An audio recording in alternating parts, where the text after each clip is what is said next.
Your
will is my command.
Good evening, everyone. Sorry about the extended absence again. I had to deal with some real-life stuff, and at long last we are finally at the finale of not only this game, but the whole Ace Attorney original trilogy itself, which is very exciting. And I will reiterate, if you've missed a couple streams and you're not really up to date on the story of this case so far, you can read a quick summary of it on the wiki up until the end of the second investigation portion, because what we'll be doing tonight is the final court segment, which is 3 parts in itself. Oh, and also I fixed the sound commands since they were broken last stream, but they're working again. And as always, there's a list below the video player. Prostate. Yes, like that.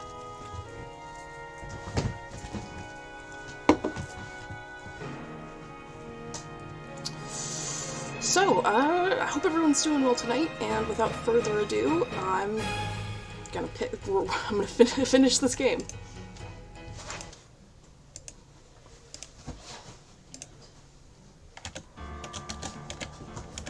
Very good, Descole. Oh, I've missed that sound.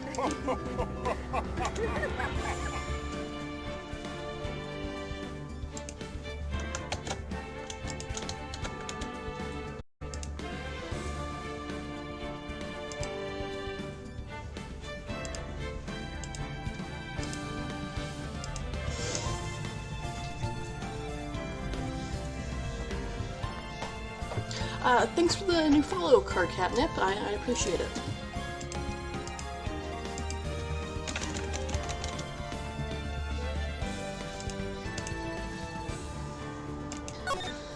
Alright, the end of Bridge to the Turnabout. And we still don't know where Maya is, so that's great.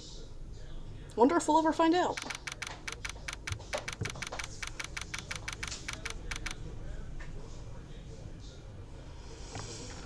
February 10th.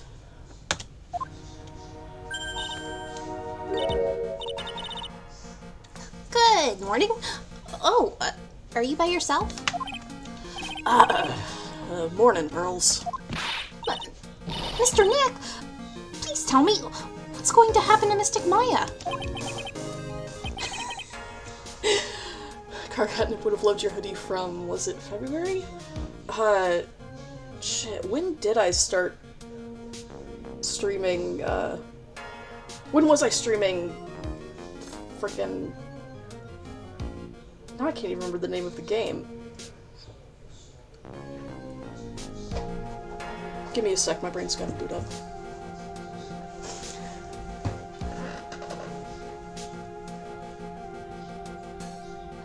If it was during the outages, it would have been February, and it was Professor Layton 4, so that's... Last Spectre. That's it. That's why I can't remember it, because it's arguably the most underwhelming name of the series.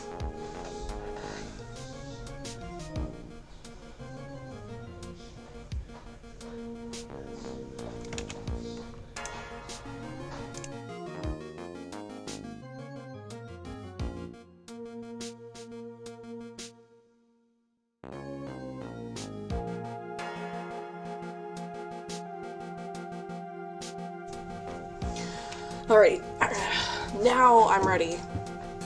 I've, sealed off my room here, so I don't bother anyone with my squeaky voices. Alright, I'm sorry. Well, we don't know yet. The investigation is still going on, so I wasn't allowed into the Inner Temple. Oh, I see. So is Sister Iris still trying to remove those trick locks in the training hall? No, she's the defendant in this case, so she can't be at the Inner Temple. She's required to be here in court. Then how come she's not here in the defendant's lobby? I have to admit, it is kind of strange. If you're looking for Iris, she's in the prosecutor's lobby. Edgeworth? What's Iris doing over there? She's going over today's testimony with the prosecutor as we speak. Today's testimony? You heard me. Iris is going to be testifying as a witness for the prosecution. Well, wait, what? The prosecutor is squeezing her for a confession. Or so I heard. Franziska von Karma, what are you up to? I know what you're thinking, but Franziska isn't going to be the prosecutor today. What? Then who is? Who else would it be but Godot? Godot? Franziska is engaged in some important work at the Sacred Cavern. I'm solving puzzles and I'm having ever so much fun, Miles Edgeworth. The Sacred Cavern? You don't mean that she's... Exactly. She's been out there all night trying to remove those trick locks. With the head nun's assistance, naturally. We estimate that the last of the locks should be taken care of in about 3 hours. I took the dramatic pause as like a shudder of disgust. I hope everything continues to go smoothly, and we receive some good news soon. Yeah. Thanks, Edgeworth. Prosecutor Godot intends to nail this case shut today. Be prepared to fight like there's no tomorrow. You don't have to tell me that. Touché. I can already see it in your eyes. You're not the same fever-ridden, frantic maniac you were yesterday. It's strange. On the way here, I decided that today would be the end of all of this. Did the Larry Bikini Mother thing get resolved in a stream I couldn't see? Shit, I forgot to do that, even though I specifically made a note in my stupid little notebook. I forgot to follow up on that plot point. But you know what? If someone can remind me after we finish the game, I can do a quick Google search and figure out what the deal is. And then we can get that resolved. Almost immediately after I made that decision, I felt myself getting stronger. Interesting. Maybe you've passed your cold on to someone else, literally.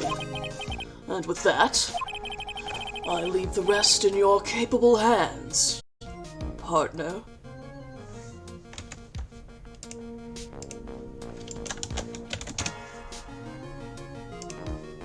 Wait, why am I not allowed to do? Ha! Gay! There we go. Thanks. You have no reaction to him calling you partner? Like, seriously? I still don't have answers for most of the riddles plaguing this case. The circumstances around the murder of Miss Elise Donim... no, I mean Misty Faye. The impossible flight Larry claims to have seen. And what that woman is really after. I will solve them all and bring this whole tragedy to an end. Before the close of business today.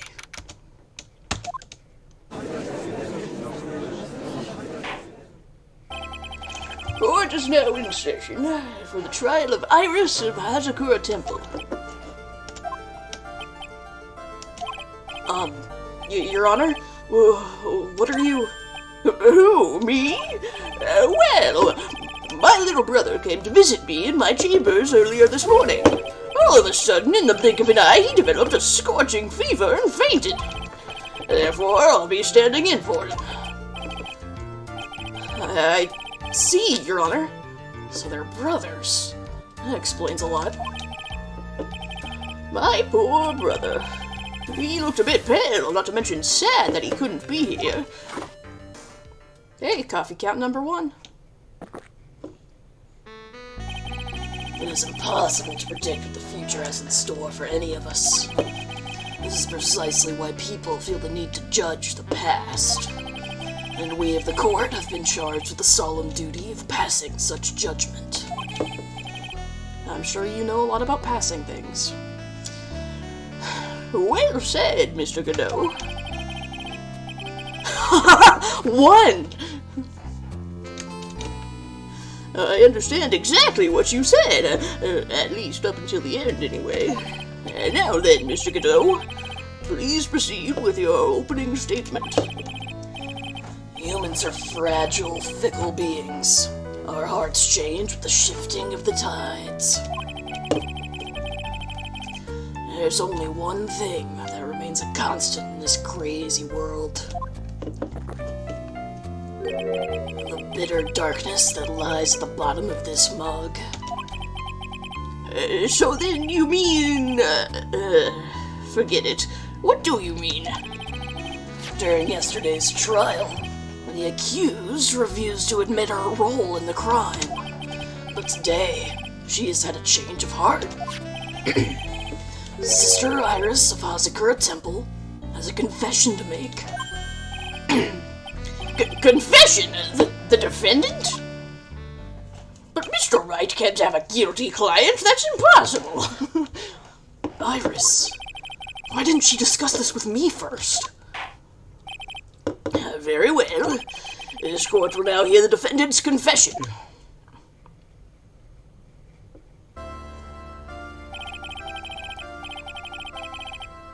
I saw a graphic on Tumblr earlier that jokingly, suggests that this judge is directly related to the DGS judge. Okay, but which DGS judge? Because it could be either of them.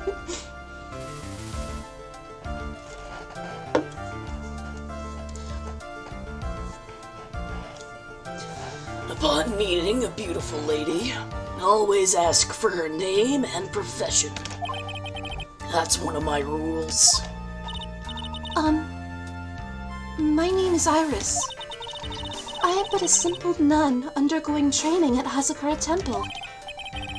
Witness, is there something that you want to confess to?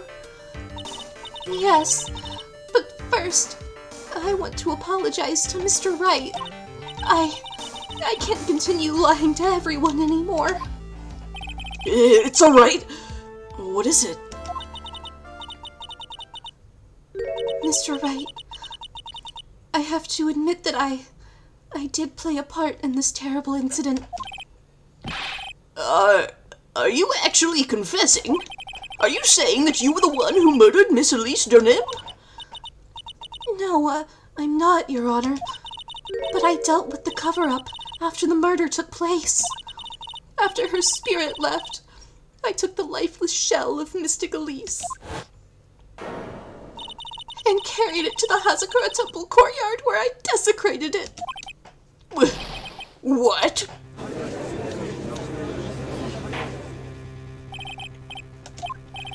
Witness, are you saying you were an accomplice to the murder? Yes, that's correct. What? What the fuck?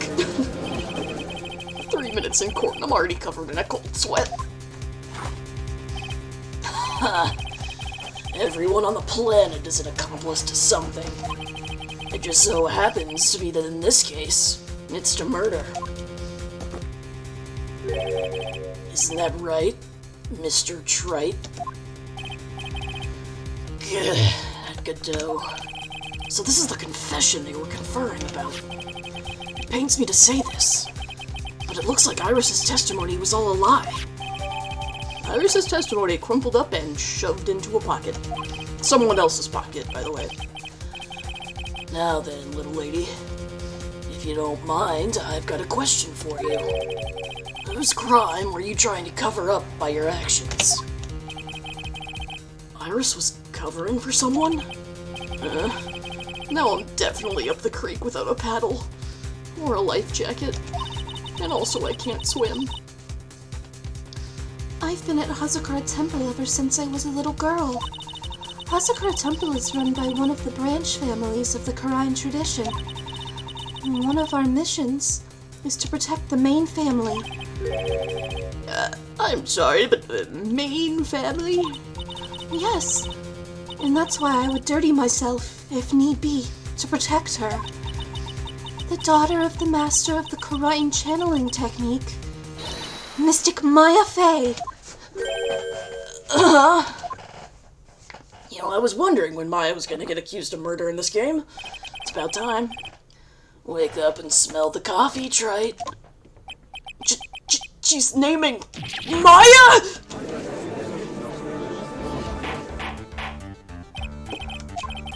So not only did you witness the murder, you know the name of the murderer! I'm terribly sorry, but it's true. I saw her commit the crime with my very own eyes. And then I cleaned up the area to try to protect her. That's ridiculous! Maya would never... Then events will refrain from commenting until the appropriate time. Now, witness, let's hear your testimony. What exactly happened on the night of the crime? Yes, Your Honor. I thought I was prepared for the unexpected, but I never imagined the case would wind up going in this direction. Have you played your first two games, Phoenix? Because this was kind of a foregone conclusion. That Maya would be accused of murder. I went to the Inner Temple that night, and I saw it all happen in the garden. I saw Mystic Elise strike Mystic Maya with her staff. While Mystic Maya was still stumbling, Mystic Elise moved in to deliver a fatal strike. Mystic Maya tried desperately to defend herself and stole the weapon. It was only in self-defense. You can't blame her for it. So it was in self-defense? Yes. Mystic Elise was the one who attacked first. That's why I tried my best to protect Mystic Maya. You moved the victim's body to the temple so that Maya wouldn't be suspected. It is in fact Susie Saturday and Sunday, back to back. Isn't that right? Not bad.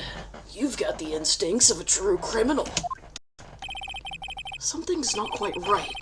I'm sure it was established yesterday that Iris never went to the Inner Temple that night. And that the person who did it go was that woman. Iris even admitted it. Now then, Mr. Wright, please proceed with your cross-examination.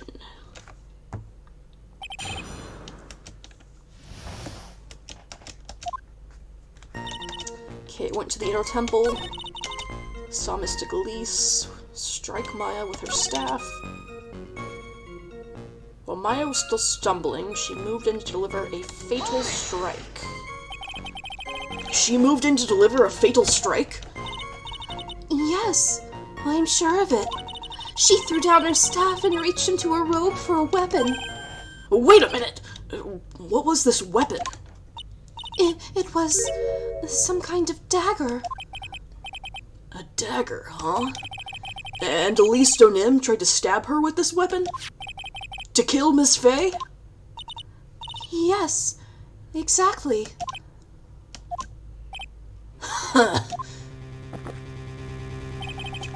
You look like I did after I mistakenly took a swig of Worcestershire sauce. You had, like, what is he implying? He had a mug of Worcestershire sauce that was easily confused with his coffee?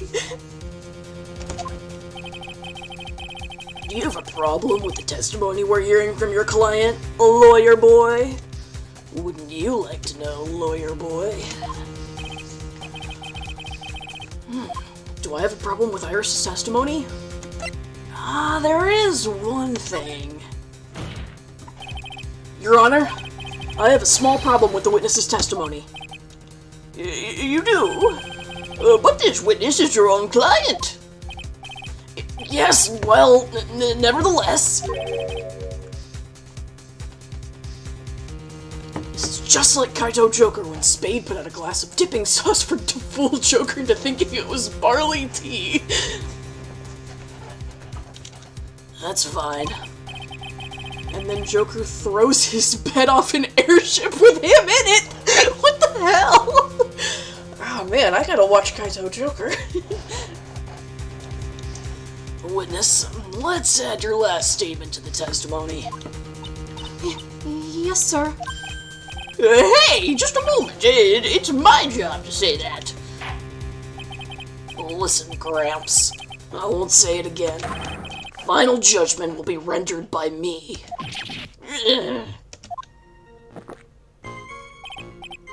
Okay, now.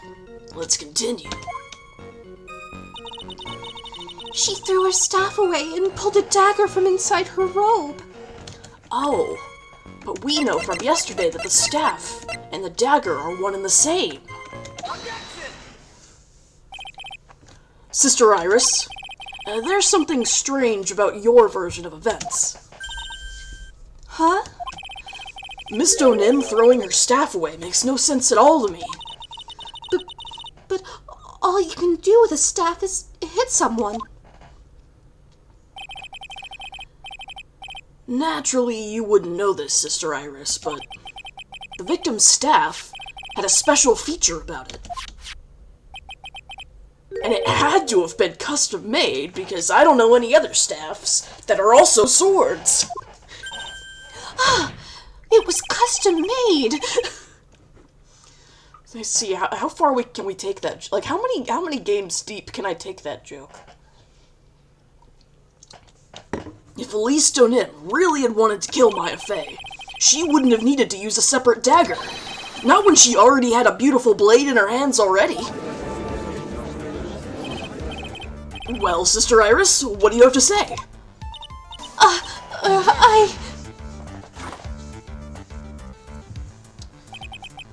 That was an impressive bit of investigating, right? I never would have thought that there was a sword hidden in that staff.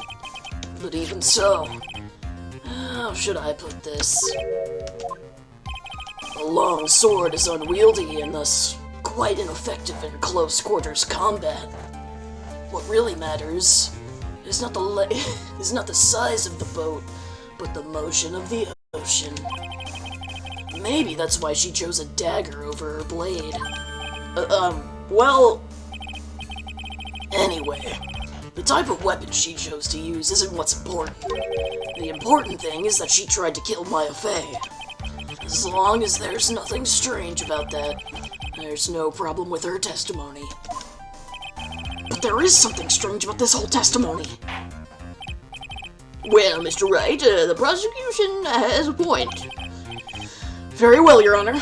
The defense will now present evidence to back its argument. Mr. Wright! I have here another piece of evidence that shows that this testimony can't be trusted. Because Miss Elise Donim would never attempt to take the life of Maya Fey. And we're going to prove that with her own profile, as it includes the fact that she is Maya's mother.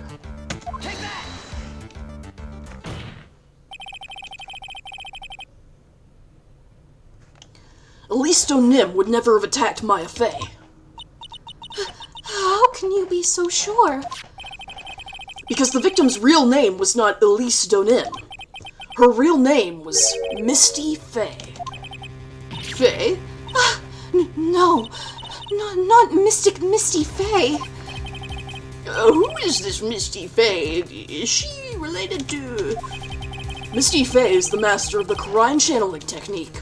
She is also, pause for effect, the mother of Maya Fey. Are you serious? Is it really true, Mr. Wright? Was Elise Donim actually the great Mystic Misty? There's no doubt about it. It looks like Iris had no idea. I can hardly believe it. The idea that she would try to kill her only daughter, one she hadn't seen in 17 years. Perhaps the prosecution can offer some explanation for why she would do such a thing. Ugh.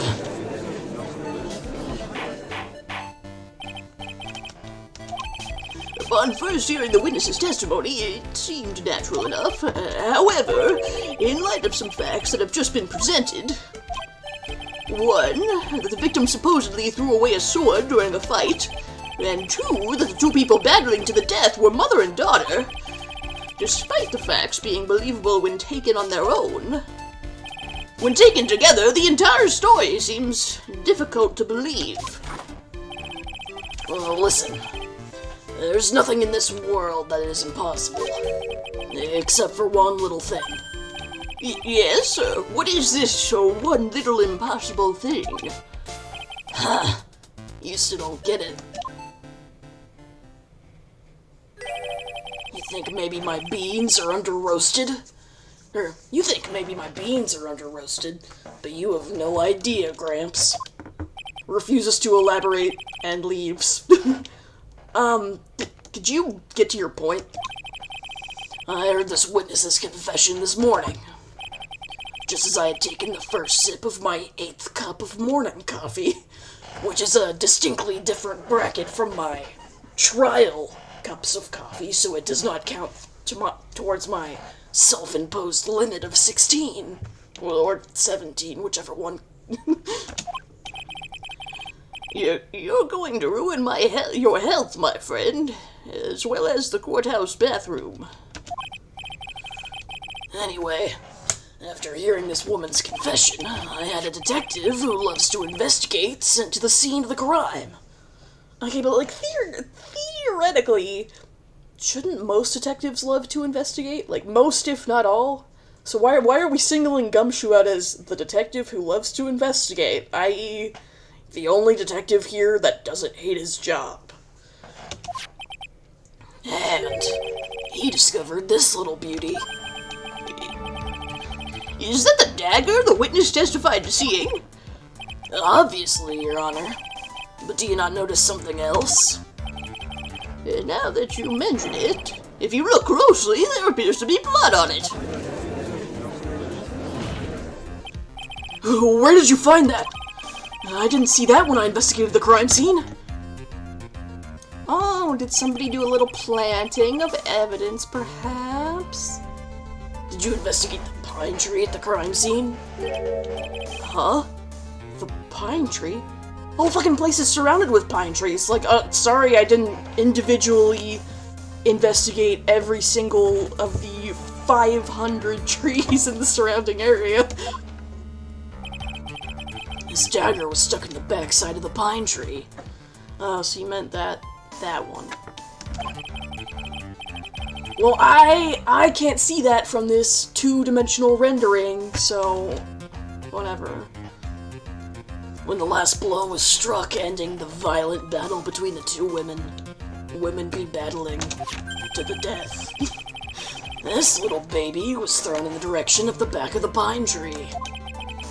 Which means the blood on this dagger belongs to the victim, correct?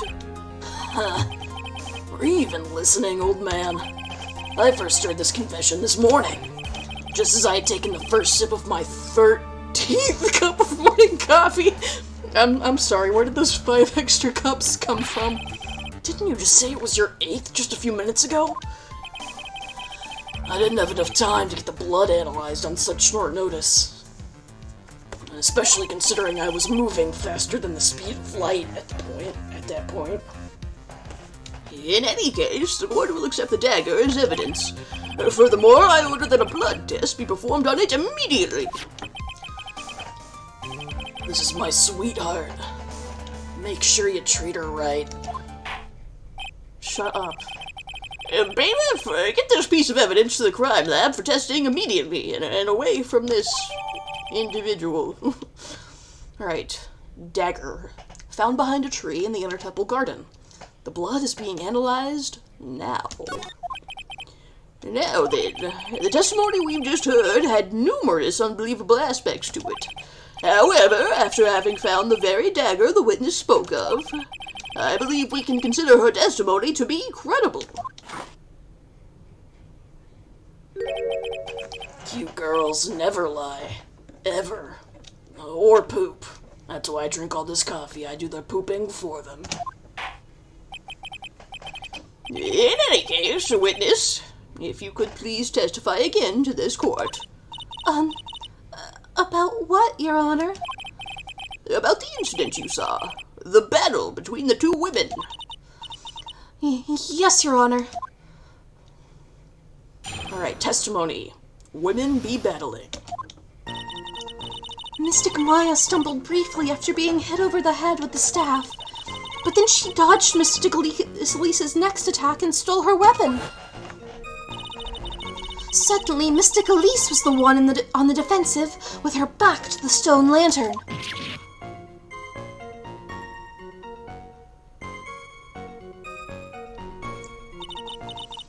That's when Mystic Maya stabbed Mystic Elise.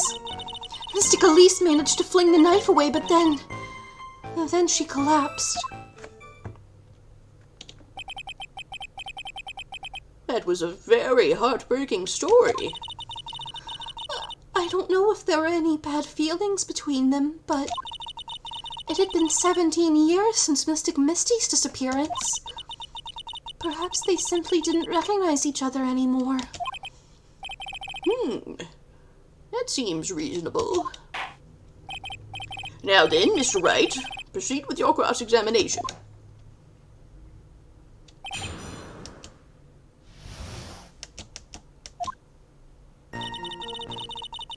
Okay, Mystic Maya stumbled briefly. She dodged. Mystic Elise was on the defensive, with her back to the lantern. And that's when Maya stabbed her, when they were in this exact position. But... now, where's the frickin' autopsy report? Is it this? Yes, okay. Wow, only 2 pages of evidence for this case. That's kind of shocking, honestly. Alright. Cause: loss of blood from stab in the back. So it looks like the lantern is our real suspect. Something about you just isn't right today, Iris. I mean, did you get a haircut? Did you, put some different makeup on today? Or no, wait, you're just lying like a rug. Until now, I didn't think you were the type to make such a careless mistake.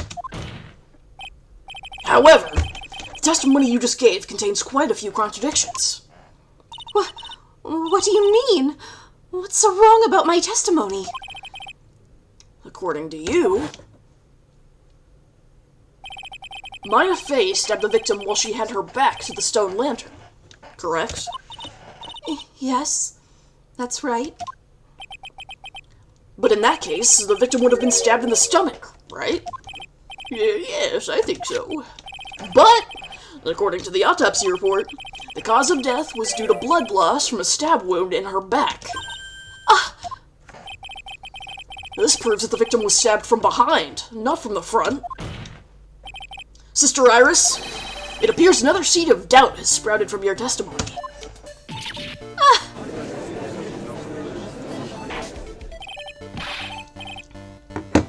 What? What is the meaning of this, Mr. Wright? It's simple. People are like books. We've all got a front and a back. You get my drift? And that's all we have in common with books, is the front and the back, and that's it. I wasn't making a philosophical point. Is that all you have to say? I can also say that darkness loves to play with the human mind. Could you please knock it off with the cheesy proverbs and illogical metaphors already? The point is, too much of this testimony just doesn't make sense. Throwing away a useful staff, the people fighting being mother and daughter, and now she falsely claims the victim was stabbed in the stomach. There certainly are some inconsistencies. Well, Iris, how about it? Honestly, I think this was my favorite Pursuit theme until I played DGS. That Pursuit theme just rules. Well, it's just... If you ask me, you're just being too naive about the whole thing. What do you mean?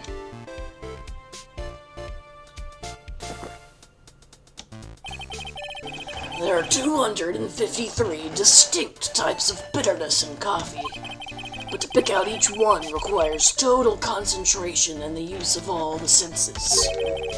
Were you really concentrating on what this witness actually said? Prosecutor Godot, explain yourself! The witness was quite unambiguous about her own ambiguities when she said that the garden was dark and she couldn't see clearly. A human needs one thing to see clearly, and that is light. Light? By the way, did you know? Yagami, on the subject of light, Yagami backwards spells I'm a gay. Ha ha ha. Hazakura has a rule that on nights when an acolyte is at the Inner Temple training, the stone lantern in the garden must be kept lit. I did wonder what that stone lantern was there for. Well, if that's true, shouldn't the witness have been able to see the crime more clearly? Normally, yes, Your Honor. But according to the head nun, Sister Bikini, on the night of the crime, it was impossible to light that stone lantern. Impossible? It hadn't been used in a long time, and the wick was no good. In other words, it had to have been nearly pitch black in the garden that night.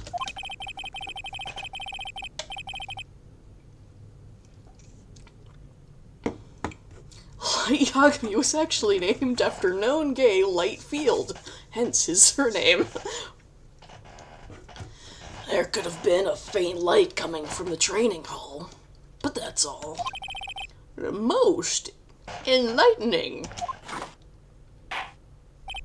Yes, that illuminating fact has chased all the contradictions away. If the staff was dropped, it would be difficult to see. It also explains why they didn't recognize each other. We can't see the demons that lurk in the night. That's why humans are weak. Isn't that right, trite? No! It's not right! Here, Your Honor. Let me present the stone lantern into evidence. Sound of like the stone lantern being like scraped across the floor, like okay, here's the evidence. Maybe it will rekindle the flame of truth in your mind. A lantern from the Inner Temple Garden was not lit the night of the crime. Hey, Octa! Good to see you and your fancy new emote. It's so cute. Why is the judge just sitting there with that look on his face? I don't know, like, sitting there with a stupid look on his face is, like, the judge's entire job. What's wrong, Your Honor? Was that flame too hot? This lantern! There's something written on it. Well, why? It's written in blood! Oh, boy. So the judge didn't know about that yet. Written in blood?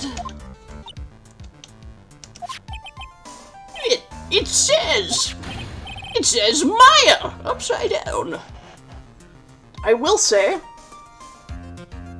the Ace Attorney games love doing the like something written, or like the killer's name written in blood or something similar with the victim's like last dying breath. They like drag their finger and write the killer's name in blood, but they never do it. Like they never play it straight. Essentially, like, if someone's name is written in blood at a crime scene, that just pretty much guarantees they didn't do it. It says Maya upside down! What the? Oh, yes. That's right. After being cornered and then stabbed by Mystic Maya, Mystic Elise didn't fall down right away. She must have been writing that on the stone lantern behind her, with the blood that was draining out of her body.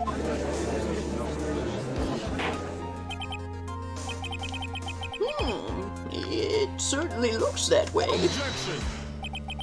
Hang on. Hang on just a minute. What are you all talking about? What do you mean, what are we all talking about? We're talking about the message written in blood. Nonsense. This lantern, it's as clean as a whistle. What I also love is that they foreshadowed this in Recipe for Turnabout, with him not being able to see like a ketchup stain or like a jam stain or like something red on a white apron. Like they even foreshadowed that, and I'm like, wow. Okay, so maybe it is worth playing Recipe for Turnabout. Could it be? He can't see the bloody writing at all? Now that I think of it, he did say something to me yesterday. My eyesight is pretty messed up. Even with these huge goggles on my head, I still can't see everything. Would you bet that he didn't tell the people working with him, hey, I can't see red on white, so like, tell me about that, please. There's no way he would say that, because that'd be like admitting, I don't know, I feel like he's prideful enough to not be admitting any weakness. Well, not even admitting weakness, he's not gonna ask for workplace accommodations. So that's what he meant by that. In any case, this is obviously an important clue. We now know that the crime scene was dark, and the victim scrawled this message on the stone lantern. Well, Mr. Godot, anything further? Mr. Godot? Come on, Godot, it's under Title IX and everything. Like, it's okay. You can outlaw red pens. Okay then. Let's move on. Godot is literally shaking and crying in the club right now, and somehow I don't think it's from caffeine overdose. I believe it has now been established that Miss Donim was killed by Maya Fey. That's just wrong. Now it's time to turn our attention to you.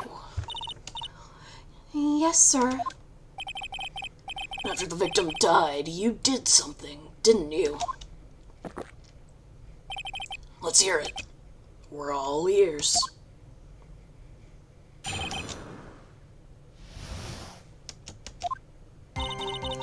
After Mystic Elise died, I called out to Mystic Maya. I thought it was my duty to protect the future master of the Karine tradition, so I removed the body from the inner temple by myself. I dragged it behind me all the way across Dusky Bridge. Then I used the snowmobile to carry it back to Hazakura Temple and...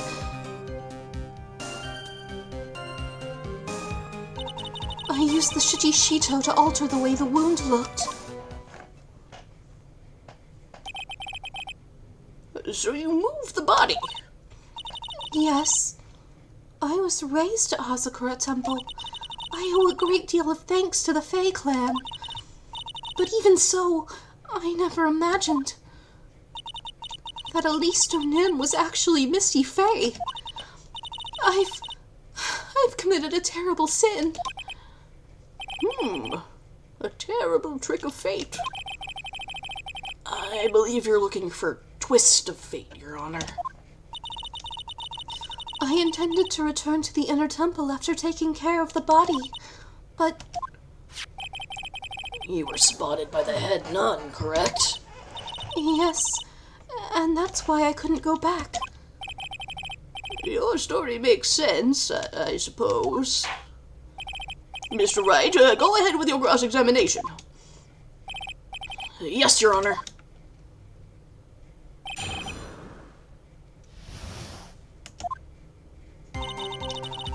After Mystic Elise died... Okay, call out to Mystic Maya. Okay, move the body, dragged it across the bridge. Then I used the snowmobile to carry it back to Hazakura Temple. I don't know, I feel like the snowmobile's a pretty big point of contention, since that was like the main argument in the first trial, was that the snowmobile tracks were visible in such a way that... No, wait, I can't present anything yet. I have to press this first. The snowmobile? I knew that would show up sooner or later. Yes, I had the key.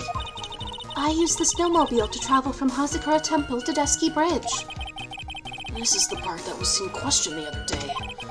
Should I ask for more details? Okay, yeah, let's talk about the tracks. If you really did move her body by snowmobile, then there should be tracks left in the snow, right? Well, yes, naturally you would expect tracks. This picture was presented at yesterday's trial. Are these the tracks from that ride?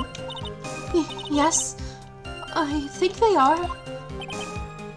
But I can only see one set of tracks here. I don't see what's so strange about that. Snow was still falling when I left Hazakura Temple. I see.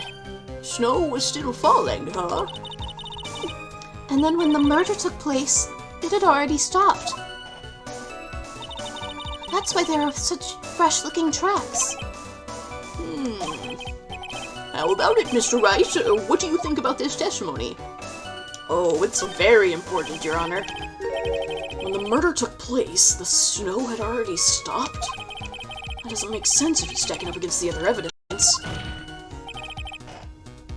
Your Honor, I'd like the statement Iris just made added to the testimony. But does it have something to do with the case? All will be made clear if you allow her statement to be added to the record. This should be fun.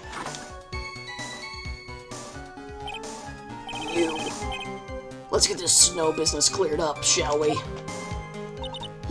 Yes, sir. By the time the murder took place, the snow had already stopped. But, okay. Let's look at the weather report, shall we? Okay. The snow was approximately from 7 to 10:50. And according to the autopsy report, she died between 10 and 11. So...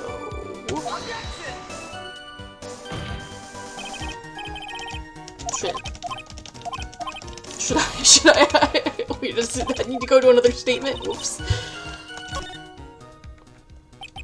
I don't want to believe it, but I don't think my logic is failing me. Iris is trying to pin the murder on Maya. But why would she want to do that? There's only one reason I can think of. Oh, what do you think that reason is?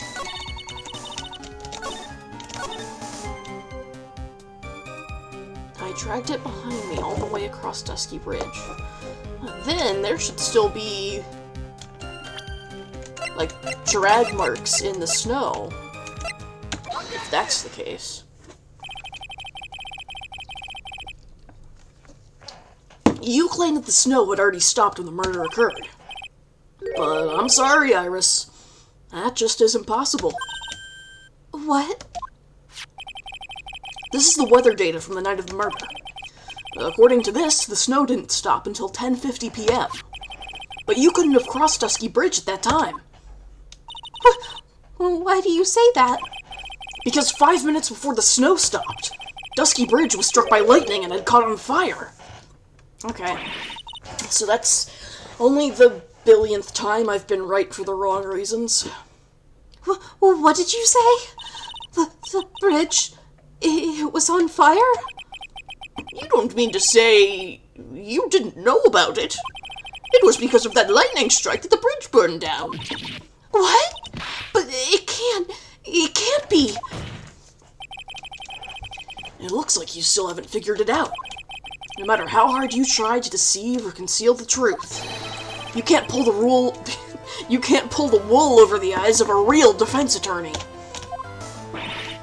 No! Yes, I can!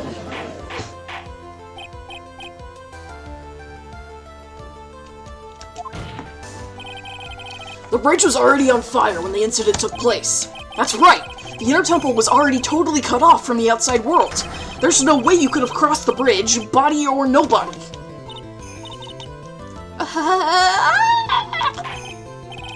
Witness, even my patience has its limits. Any further lying, and I will find you in contempt of court. Do you have anything to say for yourself? Looking a little sussy, Iris. The only person here that is truly contemptible is you. Old man. Me? How dare you?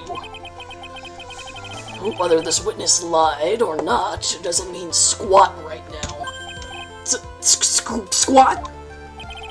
The important thing now is to find out the truth. Isn't that right? Hi, Pup Lion. Good to see you again. Yes, of course, but whether it was snowing or not snowing, or whether the bridge was burning or not, there are two facts that can't be disputed. First, the body of Elise Donim was discovered in the Hazakura Temple courtyard. And second, the head nun, Sister Bikini, witnessed Iris desecrating Elise Donim's body. He makes a good point on both accounts. That's right! I'm not lying! What are you claiming this time? I wasn't myself at all that night, so my memory is still somewhat hazy. You have stood at that witness stand and testified this entire time. Are you telling us now that your memory of that night is hazy? It is only human to err. If you're so perfect, right, maybe you can explain this for the court? What is it? When the murder happened, the bridge had already burnt down. But somehow, the body traveled across the bridge and was found in the temple courtyard. Perhaps you have some kind of perfect explanation for this little magic trick? Well, not exactly. No. I know there must be some other way she got across the burnout bridge. But unless I can somehow demonstrate it, we'll never know the truth. It looks like the defense is not prepared to offer a suitable explanation. See what I mean? In other words, you're in no position to suggest that this lady's testimony isn't the truth. Ugh.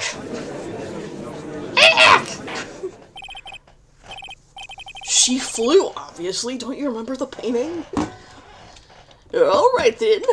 Witness, let's hear your testimony once more, even though you have lied all of the last 3 times. We're gonna let you testify a 4th time. Because it's 4 strikes and you're out in the court of law, not 3. About what, Your Honor? You've admitted that you moved the victim's body. Nevertheless, your prior testimony contained a rather large inconsistency. Please add an explanation for that to your testimony. Yes, Your Honor. Will this be her final testimony?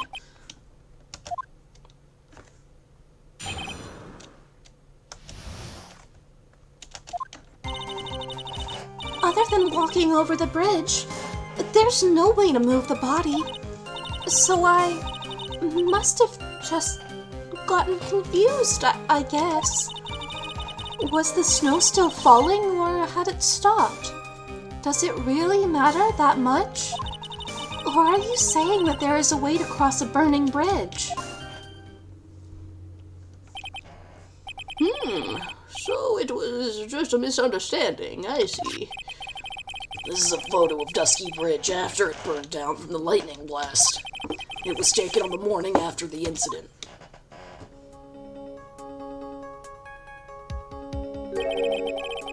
It certainly was burned to a crisp, and one of the suspension wires even snapped. It's amazing the whole bridge didn't fall.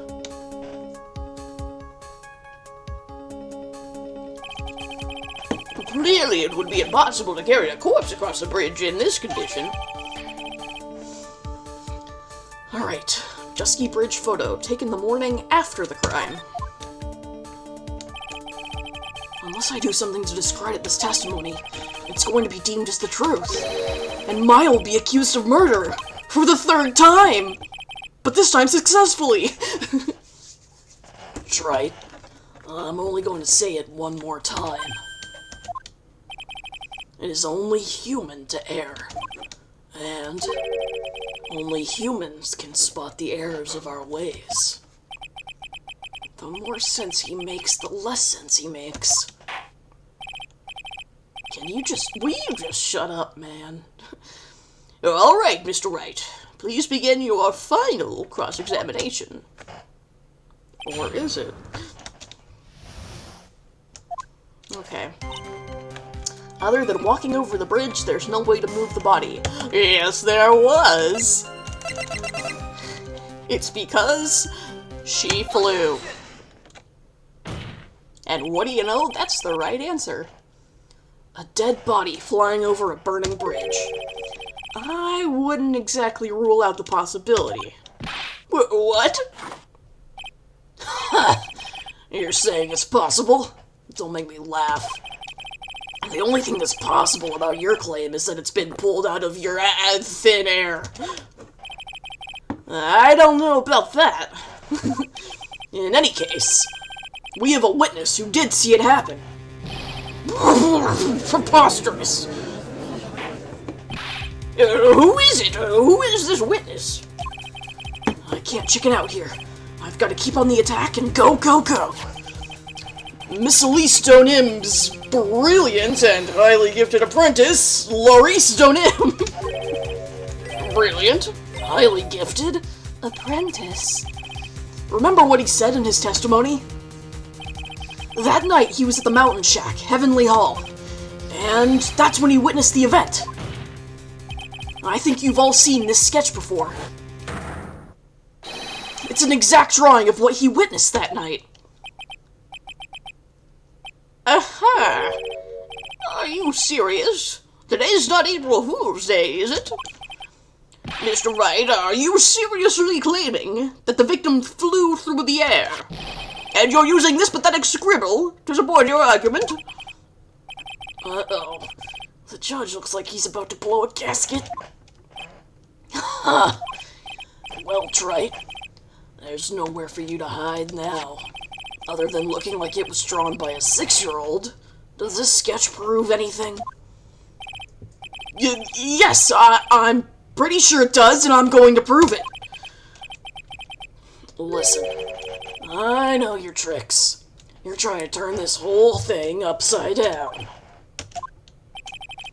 If you're so eager to turn this case upside down, why not start with this sketch? Upside down? Why did Godot say that? Alright then, let's hear the defense's theory. What exactly is this sketch trying to show? I don't think old Whiskerface is going to forgive any more mistakes. Alright, Phoenix, look carefully and think it over. This sketch, drawn by Laurice Donim, is exactly what happened. Of course the victim was flying through the air. You can see it right there in the sketch. Whoosh! You know, you're starting to remind me of yesterday's witness. What? That was the last thing I wanted to hear. Do you have any evidence the victim flew through the air? Just so you know, we haven't discovered a giant human catapult at the Inner Temple yet. I wish they had. Even if you're a lousy lawyer, at least you're 1 cup's worth of entertainment. I think we should skip the penalty this time. There must be some way. I just know it. There must be a way to use Larry's sketch to show the truth of what happened. Alright then, the witness will now return to her testimony. Shit, now we gotta do that over again. That was just a little funny sidebar. So, let's redo the last few minutes. Okay, yep. It's the sketch. Again. This sketch, drawn by Laurice Donim, is a complete Contradiction. Something is obviously funny about this sketch. I'm no art critic, but even I can see that. No, that's not what I meant, Your Honor. Maurice Donim stated it over and over, that this sketch was exactly as he saw it. However, if we're to believe his testimony, then the sketch contradicts reality as we know it. Yeah, honestly, like, it's a fine drawing. I like the colors. Like, I don't know, like, it feels like everyone's just shitting on it because it's Larry. It contradicts reality? This is getting interesting. Looks like you're back to that finger-pointing thing again. Okay, Troy, so what exactly contradicts reality as we know it? It's The Wire. A show I have not watched. It's this wire connected to the bridge! The wire? Ha! Is that the thing that contradicts reality? It is indeed. And show us the reality it supposedly conflicts with. Show us something that will point out how the sketch contradicts reality. The photo, which only had one supporting wire connected.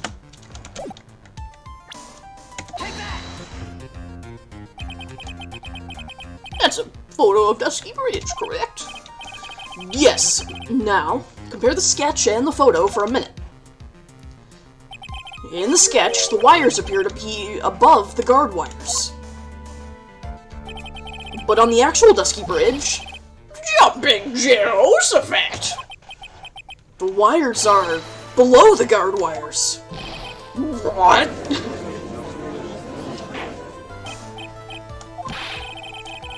This sketch is somewhat different than what's depicted in the photo. However, isn't it likely that the artist just saw it wrong? Or perhaps he just drew it wrong. Either way, it sounds like you're Phoenix wrong. With someone like Clarice, I admit a mistake is a definite possibility. But then that begs the question, why did he make a mistake? What was the reason? Are you saying you know the answer to that? Listen, think back, alright? Remember what Clarice was doing when he witnessed this event? He was at Heavenly Hall waiting for a lover that was never going to come. Then he waited and waited, and finally he laid down. But then, lightning shoots from the sky and sets the bridge aflame. Now ponder what sort of position Clarice must have been in at the time. He was lying on his back, which is why he remembered the scene the way he did. He was lying on his back? I can't see how it relates. But it does, Your Honor. That is the reason why the wires in the sketch go up instead of down. Ah! Ugh, no way. Clarice Donim witnessed the event while he was lying on his back, face up. In other words, the scene that he saw was actually upside down. Took us 2 whole days of trial to get to that. So then, this sketch should actually... I think you finally get it, Your Honor. The correct way to view Clarice Donim's sketch is like this. This is how it should actually look. The victim's body wasn't flying above the bridge, it was actually swinging below. That's right, just like a pendulum. Ridiculous! How the fuck are you supposed to say that? Ridiculous! Of all the things to say, a pendulum. The bridge was burning to a crisp. There was no way to get across it. But if the body had been found at the inner temple, it would have caused problems. This is where the criminal decided to take a gamble. They used the burning bridge to get the body across to the other side, and a pendulum was the only way to get it done. Let's think about this for a moment, shall we? Dusky Bridge is about 20 yards long, which means it's about that far from the inner temple to the opposite cliff. Yes, that sounds right. In order to cover that distance with a pendulum, you need a rope at least 10 yards long. To get a rope that long, you'd have to plan ahead. The lightning strike that night can only have been an accident, so it doesn't make sense the culprit could have prepared the rope beforehand. So then... they didn't have to get the rope ready. The rope was already right in front of them. What? I'm saying that it was just a matter of using what was already there. In that case, Mr. Wright, please give us an explanation to support your theory. What makes you think that the criminal had the rope on hand to create a pendulum? I'm gonna use the same fucking photo again, baby. Clearly someone's been swinging on this rope. And the meaning of this is, if you want to know where the rope came from, it's hanging right there in front of your glorious beard. Ah! And thank you. This is one of the wires from the bridge. When the lightning struck the bridge and set it on fire, one of the suspension wires came loose from its anchor. The criminal didn't have any time to waste, so they tied the wire around Elise Stonehem's body, and they let her fly. She's dead! And they just went, whee! That's so horrible, but it's so funny! Because there was simply no other way to move the body.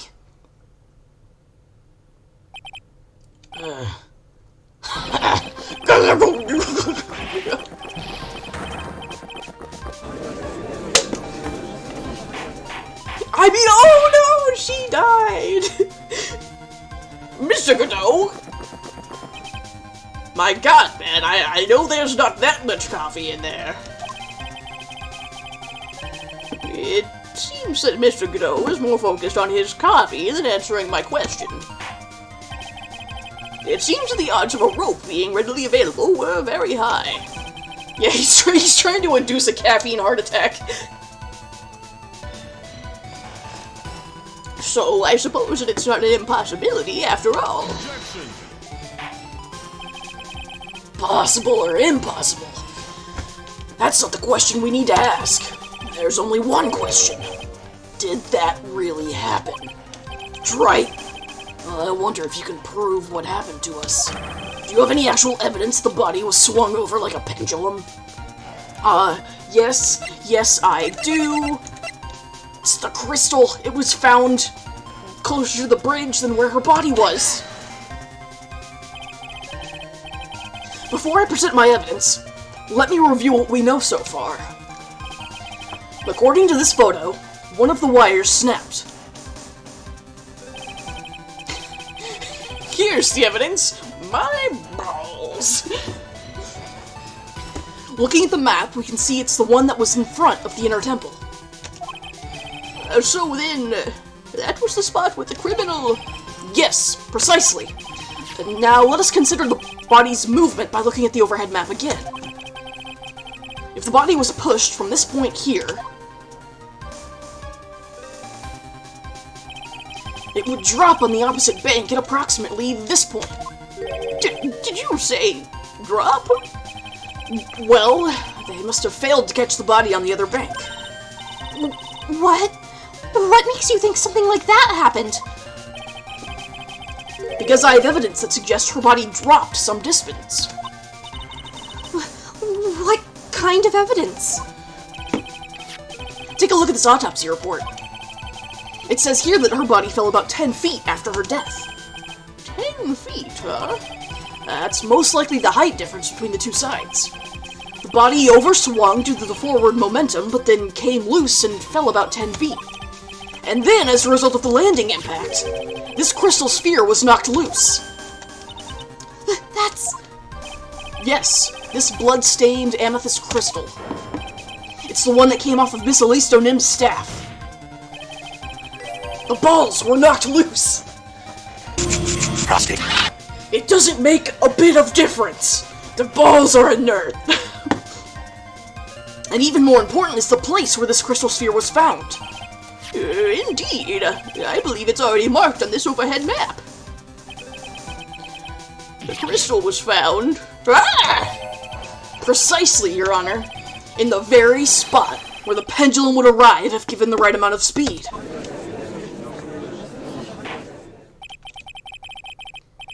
This explains your theory quite well, Mr. Wright.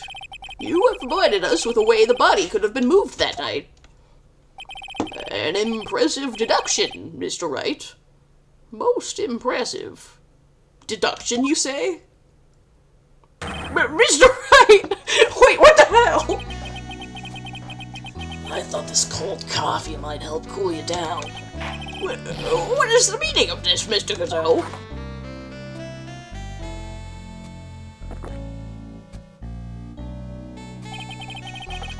That was a dark and bitter guess that you made, Trey. But you forgot about one thing. Oh, and what would that be?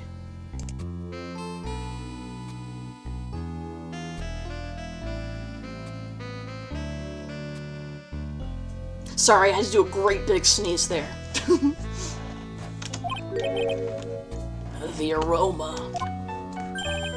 Huh? Thank you. The coffee's most reliable accomplice is its deep and profound aroma. Can you please stop talking about your balls, sir? The rest of the court doesn't speak Coffeenese. Can you elaborate a bit more? And if the criminal had sent the body to the other side, like you say, then naturally there must have been an accomplice lying in wait to catch it. An accomplice? The criminal wasn't able to cross Dusky Bridge. So, who collected the body? What do you have to say about that, Trey? Mr. Godot is correct.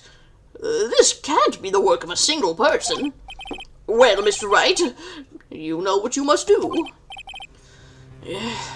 Yes, Your Honor. The body couldn't have made it to Hazakura Temple without an accomplice.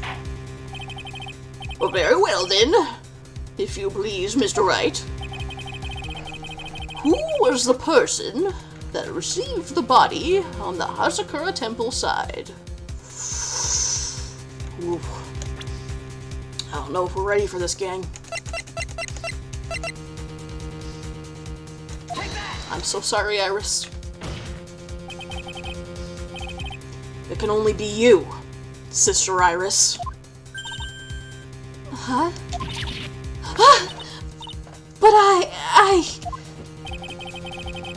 I don't see why you're so surprised. The only way to transport the body from Dusky Bridge is by snowmobile. But with her bad back, Sister Bikini could never pick up a body like that. You're the only one that could have managed it. Right? Or even listening to the witness's testimony. On the night of the crime, this little woman I respect was on cleanup duty in the Intertemple Garden about after the mother-daughter bloodbath. I haven't forgotten.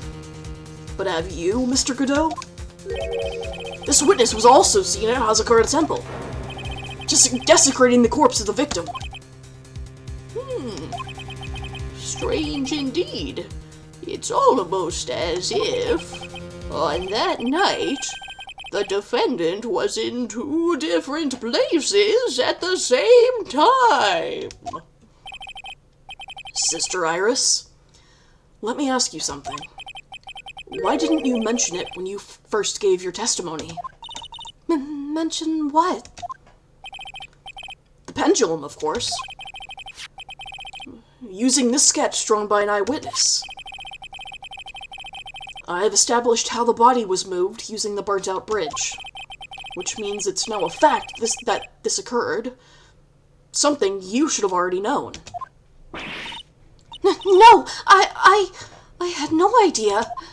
I didn't know anything about a pendulum. But the body couldn't have been passed along to the other side without your help. So you should have known about it. In fact, it'd be impossible for you to be clueless about this whole thing. Unless you're not really Iris to begin with. What? How can you say that, Mr. Wright? What?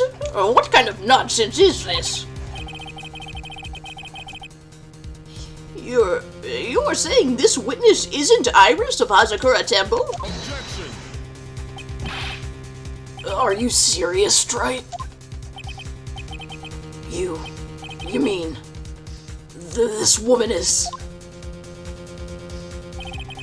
There's no one besides Iris that could have received the corpse that night. Now I get it. Now I know why I've been sick to my stomach this whole trial. Why her whole demeanor changed so suddenly from yesterday. And why she's trying to pin this murder on Maya. The woman that's standing there at this witness stand. Her real name is...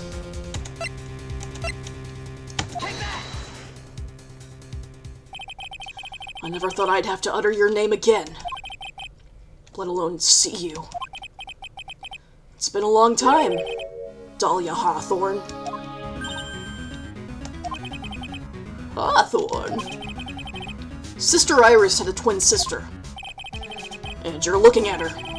Miss Dahlia Hawthorne. That name rings some bells. Distant bells, but bells nonetheless. Ha! It's just your imagination, Gramps. This file contains all the relevant data about Dahlia Hawthorne.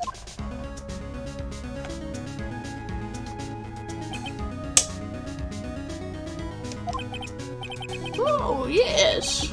I remember now. That case, 5 years ago. My name is Dahlia Hawthorne. I just want to say, it's an honor for me to be in here in your noble presence. The honor is all mine. No, the honor is all mine. But, according to this, Dahlia Hawthorne is already dead. It says her execution was carried out last month.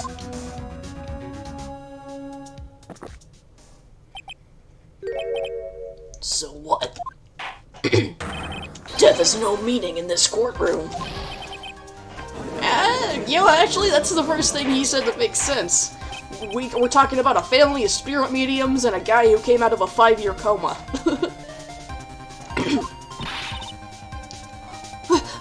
Wait a moment. How can you? My sister, she's already dead. What kind of...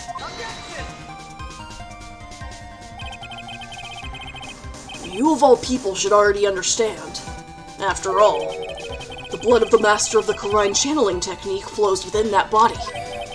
The Karine channeling technique? Now, where have I heard that? That's right. You're not Dahlia Hawthorne herself. You're the spirit of Dahlia, currently inhabiting the body of a spirit medium. What an exciting story. Exciting, but quite impossible. You're asking us to buy that Dahlia Hawthorne just happened to be channeled by someone on the very night of the murder to a temple where her twin sister Iris was. You dare! You dare disrespect Dahlia Hawthorne? Jail! Jail for Udgy. Jail for Udgy for 1,000 years. Well, if you're going to put things that way, then yes. Objection! We're supposed to believe a coincidence like that just happens? Where's Emo Boy? Oh, you mean Miles? He'll be back soon. Sorry, Mr. Edgeworth. We're not familiar enough to be on first name terms. Naturally, it was no coincidence. The whole thing was part of a plan from the very beginning. It's all written right here in these instructions. What's that? These instructions were written by your mother, Morgan Fay. And part of the plan called for Dahlia Hawthorne to be channeled. That night, there were 2 irises at Hazakura Temple. 2 of them? Even the time of the channeling was planned out. As soon as you hear the lights out bell. In other words, 10 p.m. However, Iris was seen before dinner time. That means the Iris that was at dinner was the real Iris. And the Iris who gave me this hood in the main hall was also the real Iris. Meaning that the Iris Sister Bikini saw at the inner temple was someone else dressed as her. Namely, one Dahlia Hawthorne. Do you even know what you're trying to say, Trite? This whole channeling the spirit of Dahlia Hawthorne business. Yes, it's true that you found plans that talk about it. However, there's one thing that's perfectly clear. The witness currently standing on the witness stand is the real Iris. What?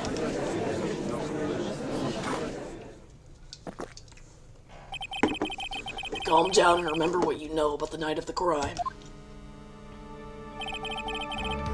After meeting Sister Bikini, the Dahlia Hawthorne that had been channeled would have been stranded at the inner temple due to the lightning strike.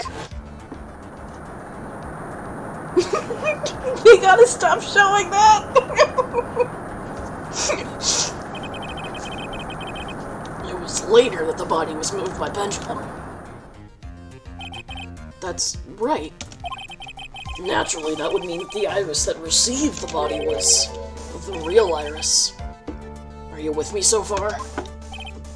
Yes. After being notified of what happened, the police came to Hazakura Temple's main hall. There they found Iris in her room and arrested her. And ever since, she's been under police supervision at the detention center. Yes, I suppose. I can't deny any of that. Thank goodness. It looks like he's finally convinced. But something still seems off. Way off. I'm still not convinced that the Iris here is the same one from the other night. I just accused, this Iris on the stand of being her twin sister Dahlia. Like, via spirit channeling. Dead twin sister channeling. It makes sense.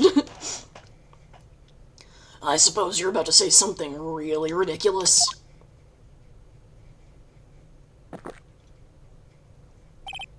Like, the real Iris and the spirit of Dahlia somehow switched places?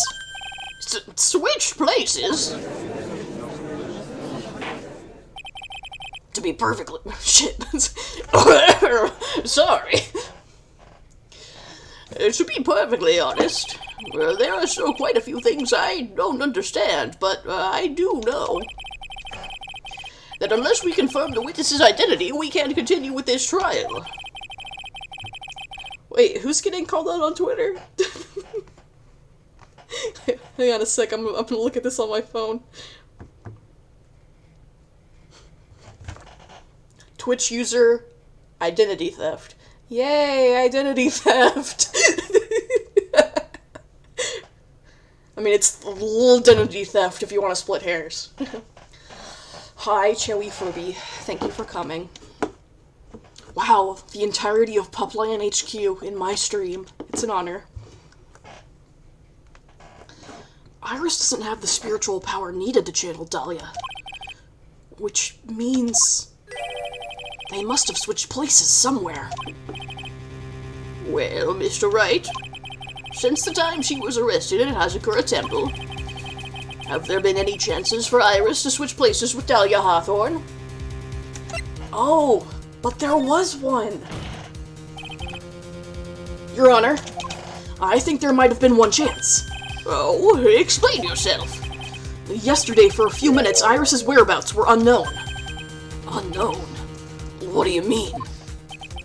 What I mean is, there was a span of time in which Iris was able to move about freely, unsupervised. Identity theft? Where? Who was it? Who would give a murder suspect time to move about freely like that? I'm sorry. I know you didn't mean to. It wasn't your fault. The person who gave Iris the chance to freely move about was my boyfriend, though he doesn't know it yet, Miles Edgeworth.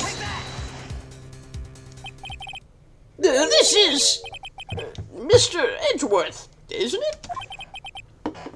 Your Honor? Open Gangnam Style.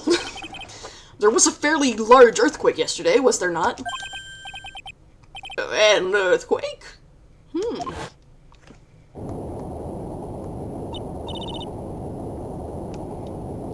Earthquake! Oh my goodness! The inner temple! This kind of tremor might... Boyfriend moment. Open Desmond Style! Led titty theft? How could I have... Gay! She fled. She escaped. We went to the inner temple right away.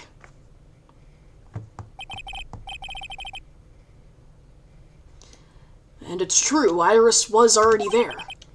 However, they had already switched places by that point in time. When I arrived at the training hall, I was met by none other than Dahlia Hawthorne.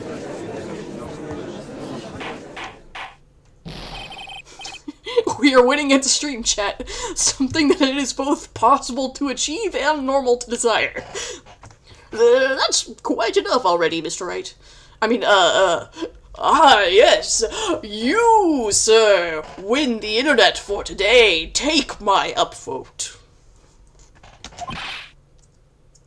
Now, see here! No judge in his right mind would consider the idea of spirit channeling and... Be quiet. It's been a long time, Mr. Judge.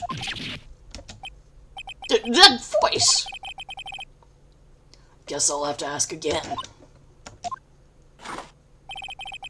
Upon meeting a beautiful lady, always ask for her name and profession. That's one of my rules.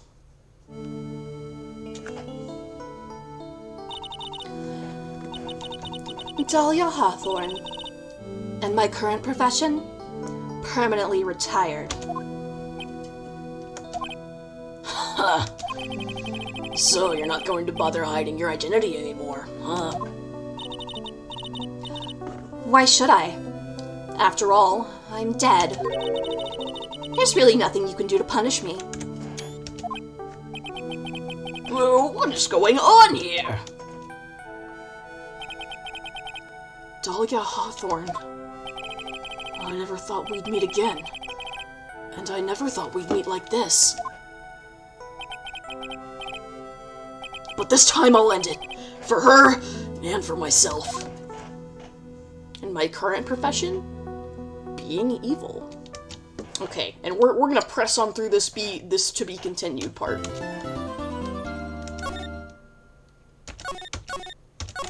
I meant to save there.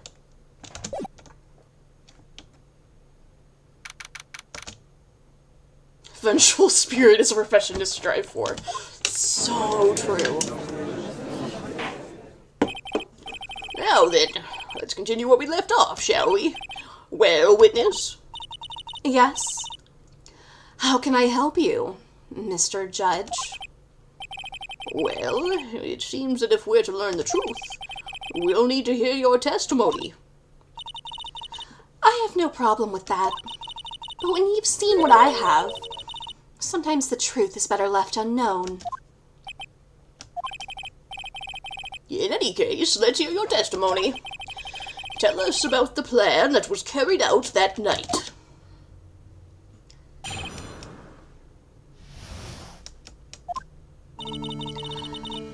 The whole plan began with my death. A stupid plan hatched by Morgan Fay to install her own daughter as the next master. But for it to work, Maya Fey would first have to die. The idea was for me to kill Maya and then have the blame pinned on Iris. The plan went wrong. but it seems to have succeeded anyway. So that means you really are... Wait a minute! Did you just say the plan was to kill Maya Fey? Yes. You have a problem with that? Don't give us that nonsense. There's no way that... Watch yourself, Trite. Disrespecting women in this courtroom isn't my job. If you got a problem, Pardon me? If you've got a problem, solve it during cross-examination. That's one of my rules. Mr. Godot is correct, and by the way, that's one of my rules as well. To kill Maya? Could it be true?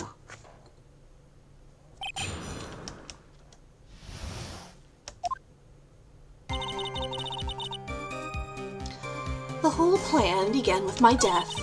A stupid plan hatched by Morgan Fay.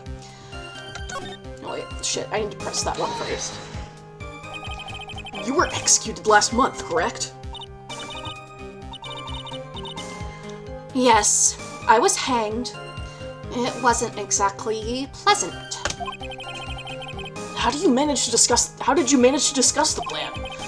When did you talk with Morgan Fay? Last year, she was transferred to the same detention center as me. Since I was on death row, and she was my mother, it was actually pretty easy to meet with her. I see. So that's when you discussed the plan? Ha! Are you crazy? At first, that woman was planning to kill me as well. Even though I'm her own daughter. All to make Pearl Fay the master of Khura'in? She's a cold, twisted woman. She thought she could finally regain her lost honor. The honor she lost when her younger sister, Misty, took her place as the master. Ever since that day, she's been working on this plan. A plan, huh?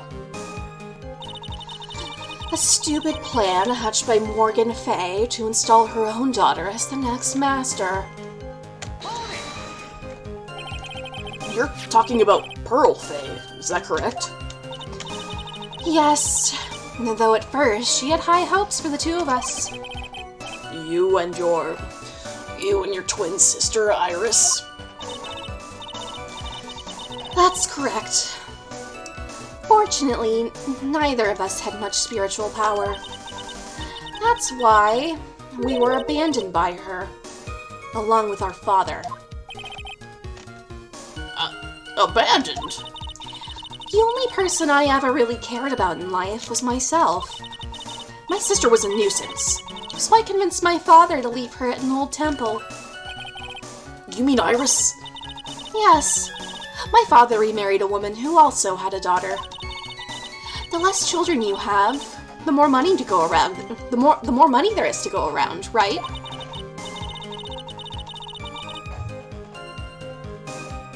And on top of that, my father had absolutely no interest in children in general. How horrible. The really horrible one was that woman. That bitter, vengeful woman. It was her stubbornness that gave birth to that child, Pearl Fay. She was born with an abundance of spiritual power. Unfortunately for her, Morgan Fay heaped all of her broken hopes and dreams onto that poor child's back. All because of her pathetic dreams of having her bloodline become the main family. But for it to work, Maya Fay would first have to die. Maya would have to die? But why? For our bloodline to succeed as the main family, thus making Pearl the new master. The remaining descendants of the current master had to be taken care of. But Pearls would never agree to a plan like that. She adores Maya. How sad. You still don't get it, do you? What Pearl wanted had nothing to do with it. Morgan didn't care one bit about Pearl. The only thing she cared about was the position of the master. That's all. That's ridiculous. She was willing to sacrifice anything and anyone to achieve her goal. The life of her daughter, and naturally, the life of Maya Fey as well. How could anyone do that? The idea was for me to kill Maya, and then have the blame pinned on Iris. You were going to kill Maya? Pearl didn't need to know anything about it. All she had to do was follow the instructions in the letter and channel me. Then I would have simply used her body and finished the job. No, Pearl's here. I think, unfortunately, that means she probably is in the gallery. In any case, I'm already dead, and there's nothing any of you can do to me.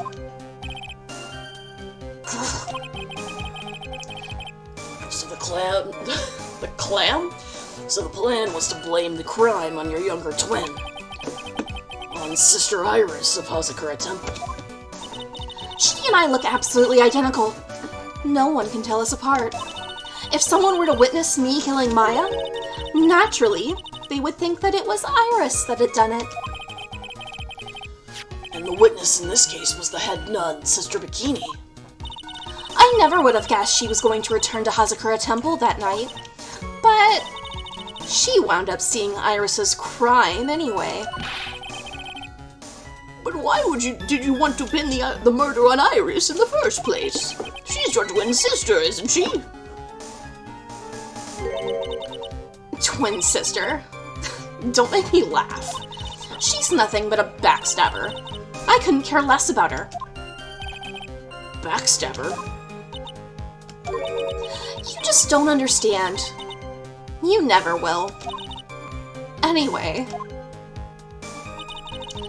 the plan went wrong, but it seems to have succeeded anyway. Shit, I meant to press that one. Okay. Do you think the plan was a success? You heard me. Just as that woman had hoped. Maya Fey is dead. Now the title of the Master will pass on to Pearl Fey. That's absurd! Maya's she's just trapped! Trapped inside the sacred cavern! Really? You're as foolishly optimistic as ever, aren't you? My darling Feeny. Do you want to know the truth? Ever since we met, I've despised you. Your sniveling naivete and your pathetic faith in other people. I just want to know one thing. What did you personally think of Morgan Fay's plan? I told you already, didn't I? It was a stupid plan. It had no point, no value other than fulfilling her own greedy desires. Yes, it was certainly nothing to be proud of. If that's how you feel, why did you help her carry it out? Why would you do it? Why would you kill Maya? You may not understand it, being the kind and gentle soul that you are. You may not be able to appreciate why someone like me would help a woman like that. So then tell me, why? Isn't it obvious? I'm not like that woman. I only act in my own self-interest. The reason I helped her was for myself. For my own personal satisfaction. What did you say? So this woman, Dahlia Hawthorne. I'm a bitch, I'm a boss, and I shine like glass. She had her own reason for wanting Maya dead? Do you understand why I would kill Maya Fey now? What my goal was? Yep, we know.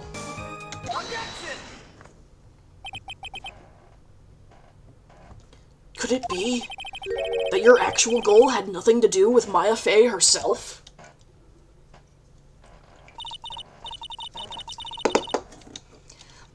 As I've said, none of you have the power to punish me anymore.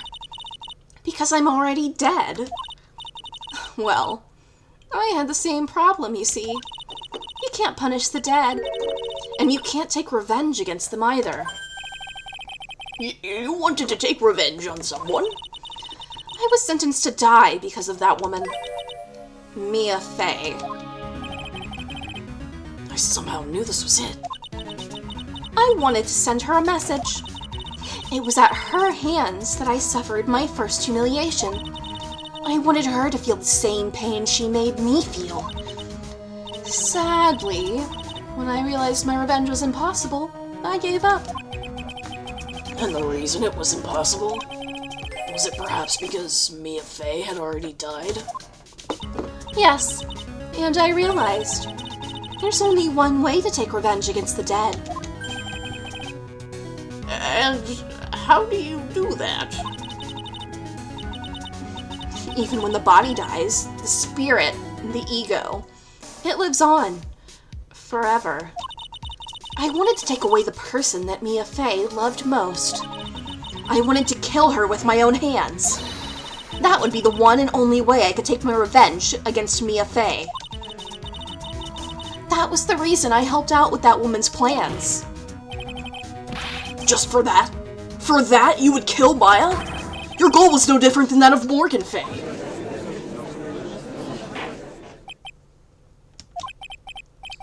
As they say, the apple doesn't fall far from the tree.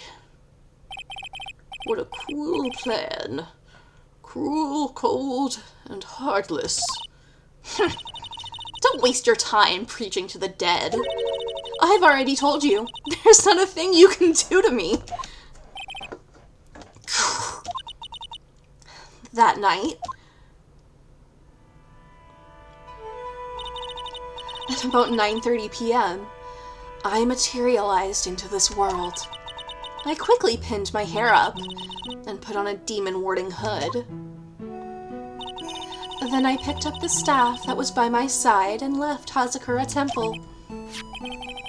So, it was Alisto Nim who channeled her after all. That ridiculous head nun never noticed a thing. She left Maya Fey at the inner temple and wobbled back, clutching her poor old back. What did you do then? That kid was easier to handle than I had hoped. I caught up with her in front of the stone lantern.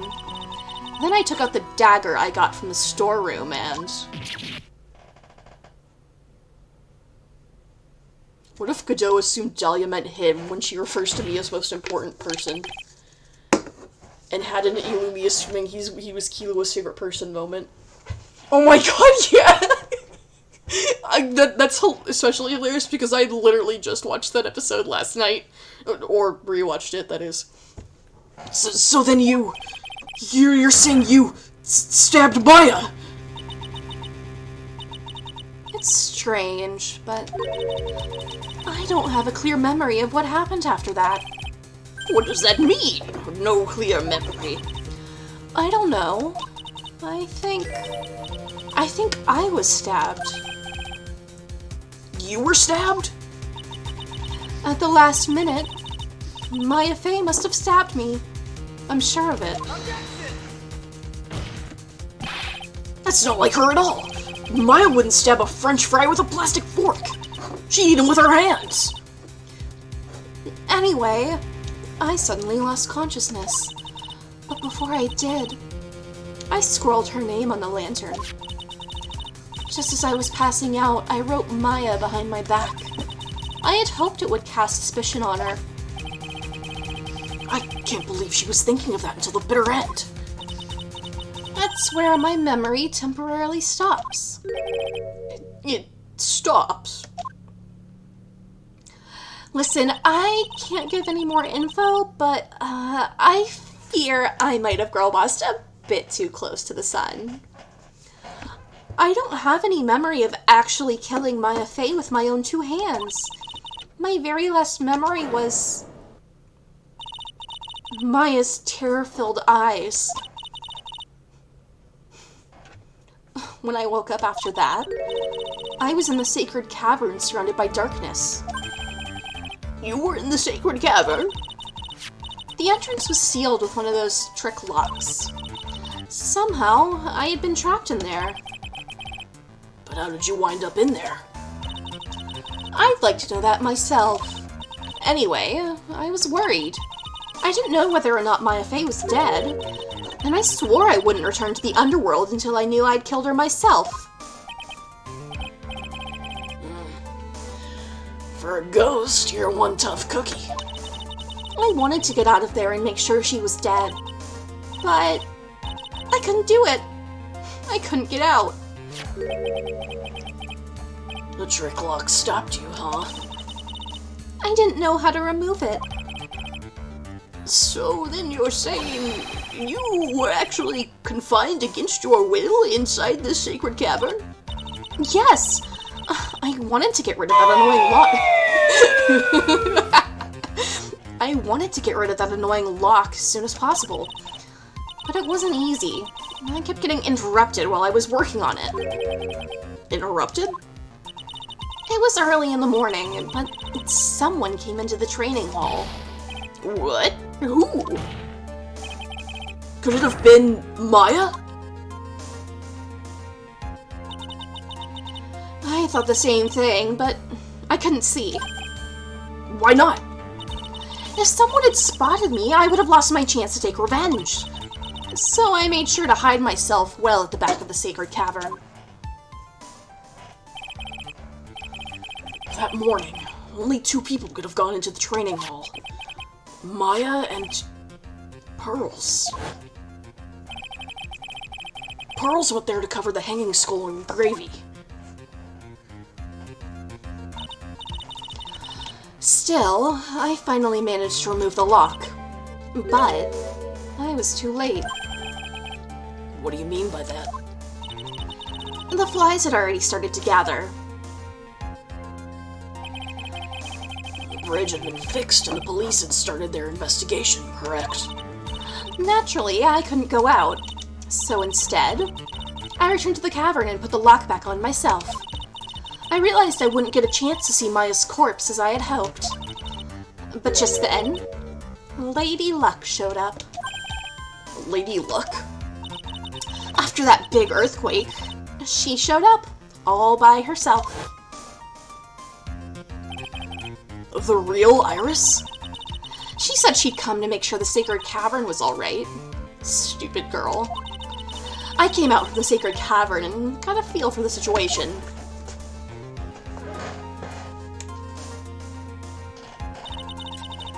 And I locked her away in my place.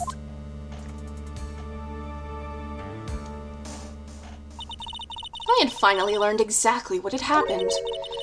It was then that I learned the plan had actually succeeded.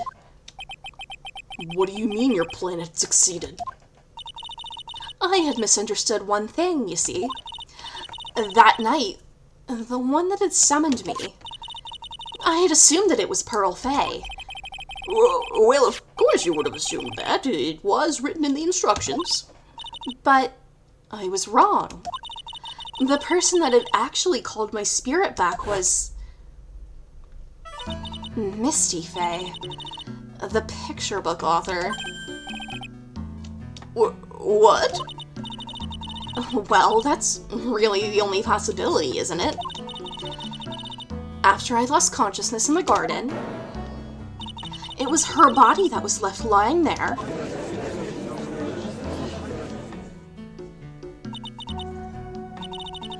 Maya Fey. I wasn't able to kill her with my own hands after all. But even so, I made her commit the most vile sin a human can commit. And that is? Matricide. The sin of killing her own mother. Ugh. No way! What is the meaning of this? It's true that I was the one who attacked Maya Fey, but even so, the murderer who actually snuffed out Misty Fey's life was none other than your darling little Maya. Ridiculous! That's nonsense! Are you sure about that? Just think about it. There's even evidence supporting these facts, isn't there? What? What do you mean? What is this so-called evidence? The fact that Maya Fey has disappeared is evidence enough, isn't it? Huh? The idea that she's still in the sacred cavern is just ridiculous. She wasn't able to escape from the inner temple. That much is obvious.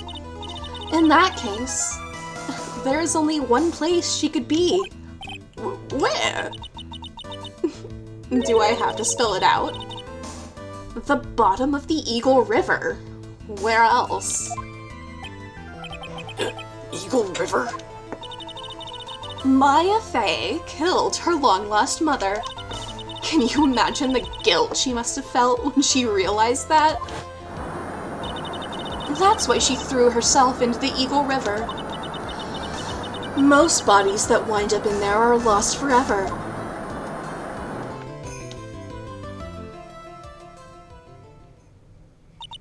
So, what do you have to say now, Feeny? Are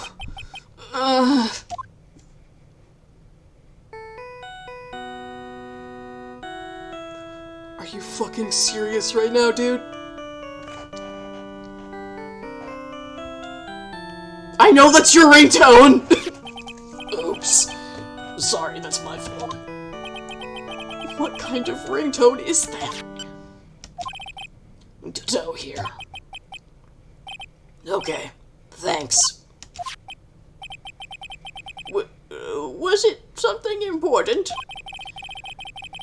They just finished removing the locks from the sacred cavern. Turns out Mr. Francisca von Karma's really good at puzzles. That's great! What about Maya? There was a woman in the cave. Was it Maya Fey? It was the accused. Sister Iris. Huh? Don't look so surprised. I locked her in there yesterday. I just finished telling you that. So, what about Maya? Where is she? There was no one else found inside the sacred cavern. No, it can't be. I told you, didn't I? She's dead. No. No!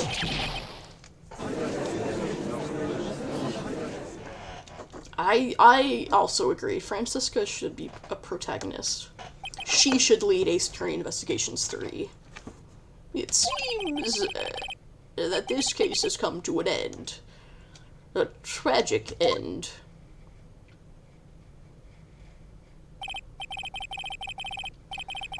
Sadly, it appears the killer of Elise Stone M, also known as Misty Fey, was her own daughter, Maya Fey. Overcome with guilt for what she had done, Maya Fey jumped to her death into the raging waters of the Eagle River. It can't be. Huh.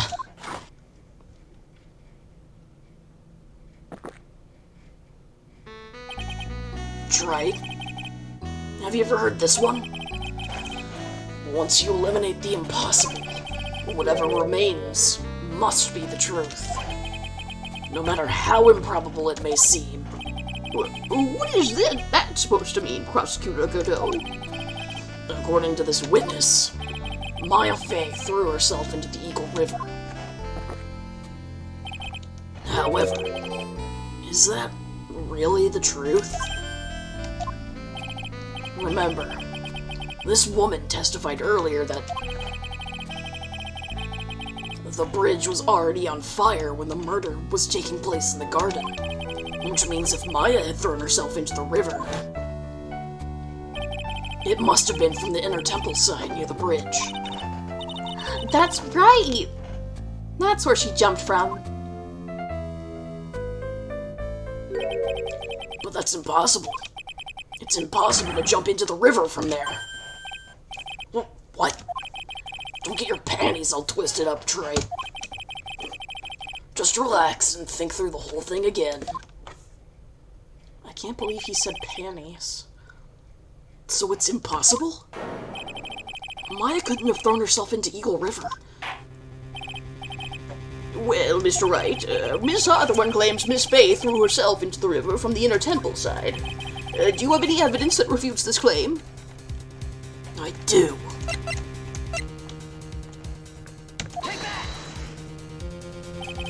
It's impossible to jump into the Eagle River from the inner temple side. No one knows that better than this witness. What did you say? 11 years ago, you jumped into the very same river. Just take a look at this overhead map. As you can see, below the cliff on the inner temple side is a big rock shelf. Oh! You're right! She wouldn't have reached the river if she had jumped off from there. In other words, if she had jumped, we should be able to see her body in this photo.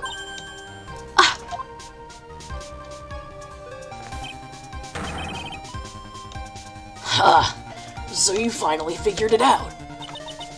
No!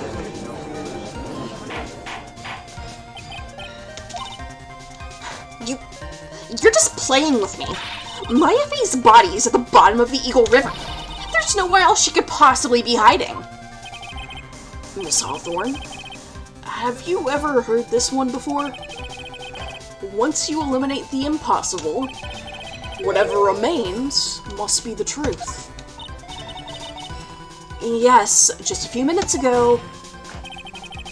Maya Faye wasn't inside the sacred cavern. We now know that she didn't throw herself into the Eagle River either. Correct. That eliminates all the most likely possibilities. Now, although it seems improbable, there's still one other place she could be. What? What is this one possibility you were talking about? That's obviously a bluff. So where is her dead body then? Finally, I think the pieces are falling into place. Normally, the living have no way to punish the dead. But I think there is a way to give Dahlia Hawthorne the ultimate punishment. Shall I tell you, Miss Hawthorne? Shall I tell you where Maya is this very instant? Maya Faye is in this very courtroom. There's only one possibility left. Namely, she's right here in this very courtroom. What? Maya Faye's here? You say she's here in my courtroom? Dahlia Hawthorne, I seem to recall that you said I had misunderstood one thing, you see. So what? But I think there's one more thing you misunderstood. What do you mean? Tell me something. At this very moment, who is channeling Dahlia Hawthorne? Why, that's obvious. It's Pearl Faye, that pathetic little sniveling runt. You're wrong. You're wrong. Pearl's tried, but she couldn't do it. I've never failed at channeling someone. This is the first time it's happened. Isn't there any explanation for why you couldn't channel a spirit? It could happen if someone else was already channeling the same spirit. Someone called me before Pearl did? But who? Pearl's even tried again on the day after the crime, but she couldn't do it. What could that mean? I think the truth is becoming clearer to you right about now. Am I correct? It wasn't Pearls that channeled you. There was someone who called you before she could.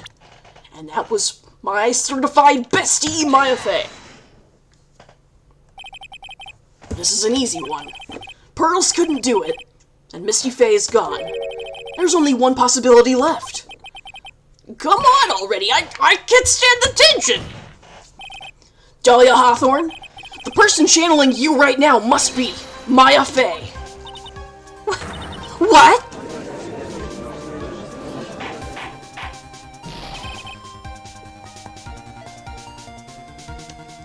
But how could that be? Remember what this witness, Dahlia Hawthorne, said about her goal. She said that her goal was to kill Maya Fey. Yes, that's right. But if Maya channeled the spirit of someone that was trying to kill her... well, Gramps, what would happen? Could it be? It looks like you finally understand, Your Honor. Well, I don't. What are you going on about? What I'm going on about is the reason Maya channeled you. And there's only one reason. To protect herself from you. To protect herself from me? Yes. On the night of the crime, you were only interested in one thing. Killing Maya Fey. The path back to Hazakura was closed off, and there was nowhere for her to run. So then the problem became, where would be the safest place to hide? You mean that's when she channeled me? All this time, you thought you had been channeled by pearls. That's why it never occurred to you that Maya's hiding place was you. No. Don't say that! You're saying that I, Dahlia Hawthorne, was played for a fool by that little whelp? Maya Fey killed herself, isn't it obvious? Sorry, but no. It would have been impossible for her to jump into the Eagle River. This was the only avenue of escape open to Maya. The only way that Maya could disappear from the inner temple. I don't believe you. A stupid little girl like that who has never been out in the real world. She could never have come up with a plan like that. Who could have even given her such a brilliant idea? Well... Me, of course. Mia! Mia Fey! It's been a long time, Dahlia Hawthorne.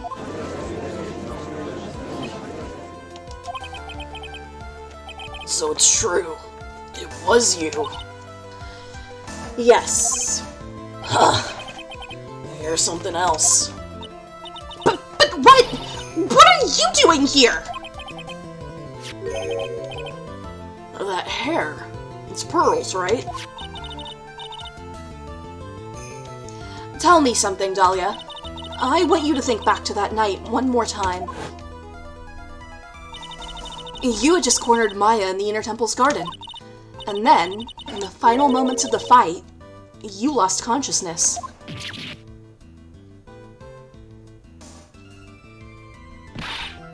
I was stabbed! By Maya Fey! Actually, Maya lost consciousness at the same time as you. She did? Not terribly surprising, since she was about to be killed.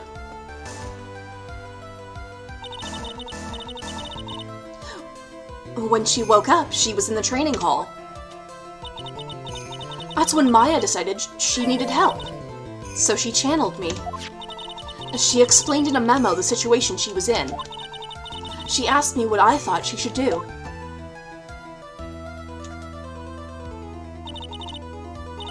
She did that? I can't believe it. Of course, I didn't have the details. But... No, yeah, the implication is that, Dahlia purposely did her hair up to pose as Iris, since she and Iris have shared the same hairstyle for convenience's sake.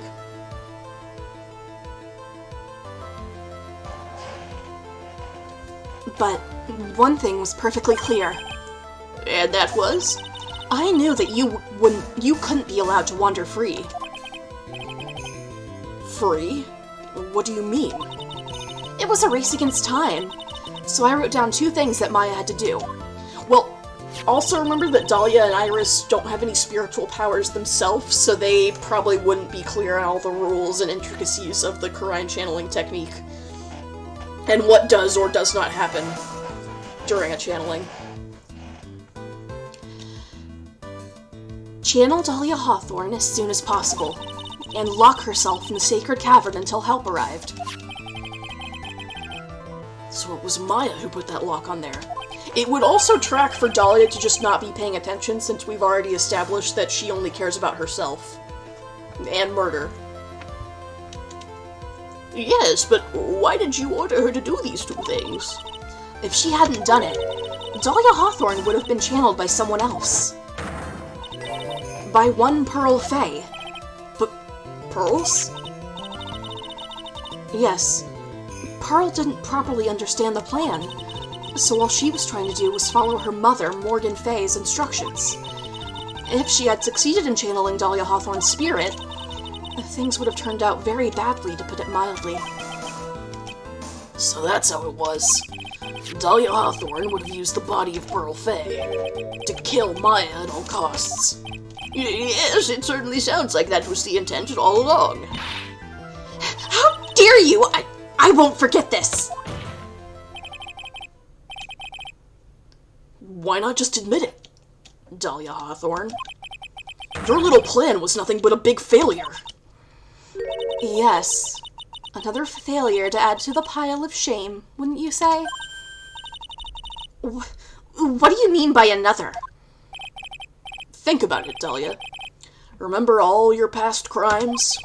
Not a single one of them was a success. They all ended in failure. What? How dare you! 11 years ago.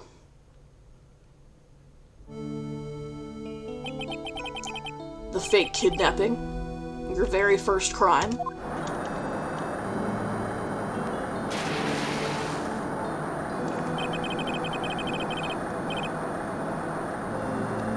You got your hands on a $2 million diamond, but... a little dip in the river. After Terry Falls escaped and went to meet with Valerie Hawthorne, the truth was exposed. Shut your mouth! That wasn't my fault! It was because of that stupid oaf of a prisoner and that weakling of a policewoman! And then, 1 year later, you tried to kill me. Well, I'm still alive, but...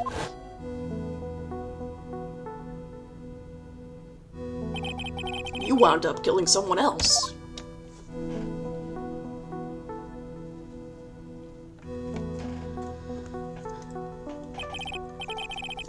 As a result, you were sentenced to death.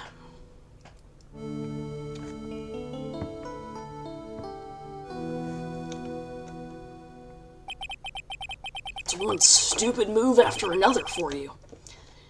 But it's no longer funny. You! Wipe that smug, happy-go-lucky smile off your face! And now this! You've messed up again! You let Maya Fey escape, even though she was right there in front of you!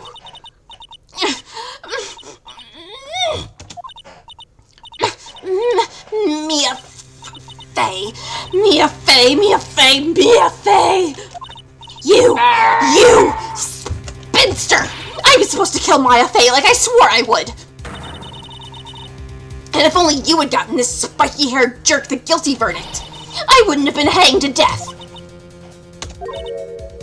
True. That's all she has to say, she's like, yeah. But I think you finally understand, Dahlia Hawthorne. You will never defeat me. What? What did you say? Whether you're alive, dead, or somewhere in between, you will never defeat me. As long as I'm around, you're destined to lose for all of eternity.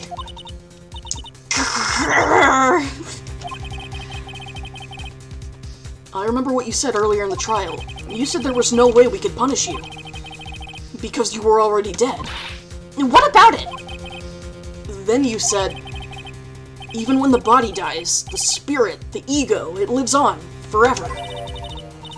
That's very true, Dahlia. And that's exactly the punishment you'll never be able to escape from. For all of eternity, you'll have to remain as Dahlia Hawthorne. A miserable, pathetic, weak creature who can never win at anything. And for you, there is no escape from that. No hope of freedom. Since the day you were executed, the narrow bridge that once stretched out in front of you has burnt to a crisp. You! Oh, you're wrong! It can't be! How could I lose to the likes of you? It no longer matters. I don't care whether you win or lose anymore. The only thing I want is for you to come out of Maya's body right now.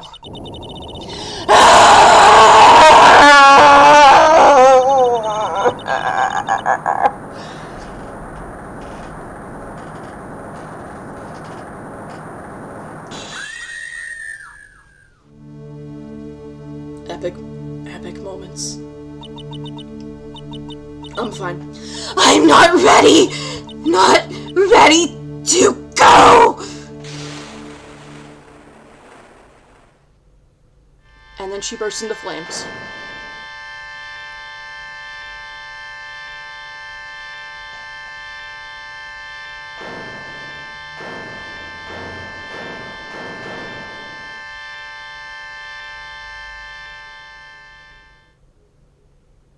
There you are. Maya, we missed you so much! Never possess your evil cousin's ghost again! We missed you! Nick.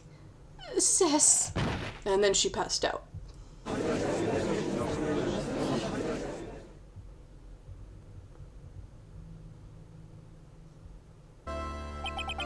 Now then, I assume you are the real Iris? Yes. I was just rescued from the sacred cavern. I must say, you and your twin sister are indeed identical from what I can see. In any case, it appears that everything has finally been cleared up. Mr. Godot, what happened to Dahlia Hawthorne? If you ask me, Your Honor, it looks like she went back to the hell she came from.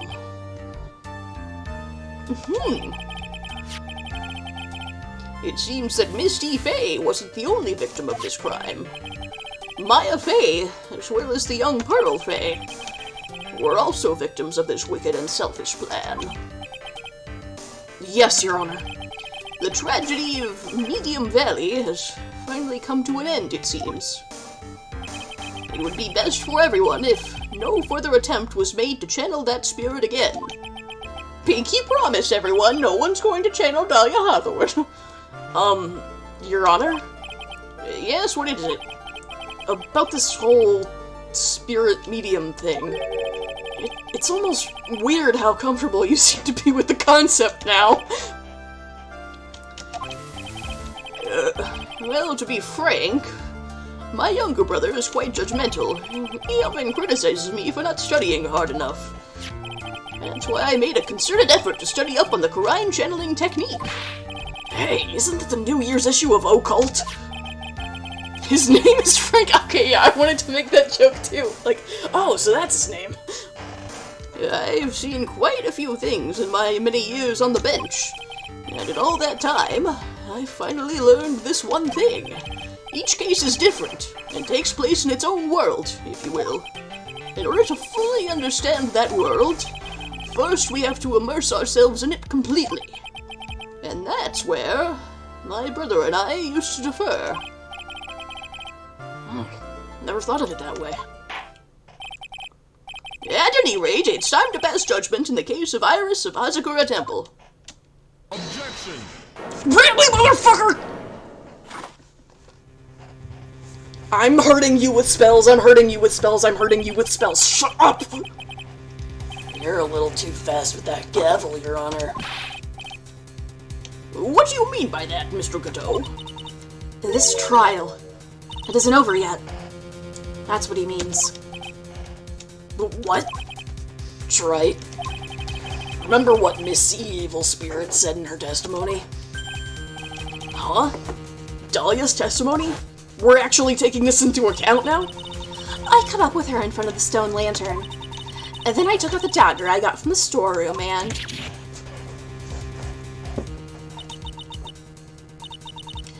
It's strange, but I don't have a clear memory of what happened after that. I think I was stabbed. Just as Dahlia Hawthorne was about to attack Maya, she was stabbed and killed by someone. Yes, that's right. The person who was ultimately killed was the spirit medium that channeled Dahlia. At least Donim. No, Misty Faye. But who killed her? We still don't know who did it. This isn't over!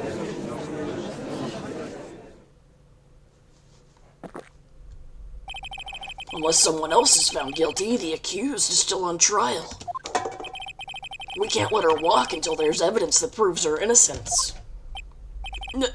No way. But this court isn't prepared for any further testimony. The prosecution is ready to call our final witness. Final witness? This one will clear up the whole mystery. The mystery of who killed Misty Faye. Indeed. Is it really alright, Mr. Prosecutor? Oh man, you know that just cut him to the core, where she's like pretending not even to know his name. And he's like, damn baby. Of course it's alright, Madam Attorney. Very well then, who is this final witness? Huh, isn't it obvious? There's one person who saw the whole event and will put the final dagger in this case. Is it someone who saw the murder take place? The very person who saw her mother killed in front of her own eyes. You mean Maya? She's recovering from a major trauma and currently unconscious! She can't testify after what she's just been through. We need to find the truth. The prosecution calls Maya Faye to the witness stand.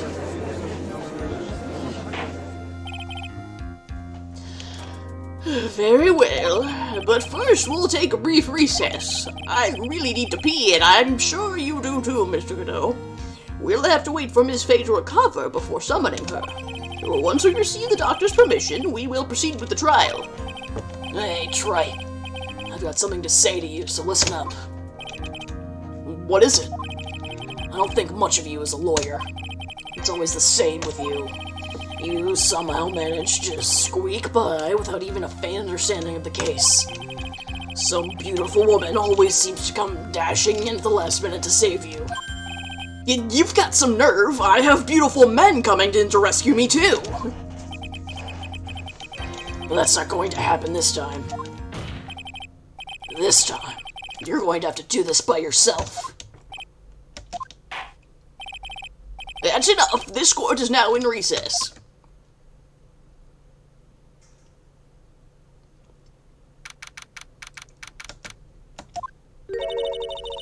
I'm truly sorry about everything. You were working so hard to defend me. But I was missing all day, and we didn't even have a chance to talk. She's right. Sometimes Edgeworth is there, or Gumshoe. When I met Iris at the training hall yesterday, they had already switched places, and Iris was inside the sacred cavern. I wanted to at least be in the defendant's box today to root you on. Well, it wasn't your fault. You were locked up this whole time. There's something more important than that, though. I have to ask you. Why did you help your sister out as much as you did? Uh-huh. If you had tried to get help at the sacred cavern yesterday, you wouldn't have spent an entire day locked up in there. My sister. I felt sorry for her. She was abandoned by our mother and never got any love from our father either. Yes, but it was the same for you too, wasn't it? Yes, but at least I had Sister Bikini, who was like a mother to me.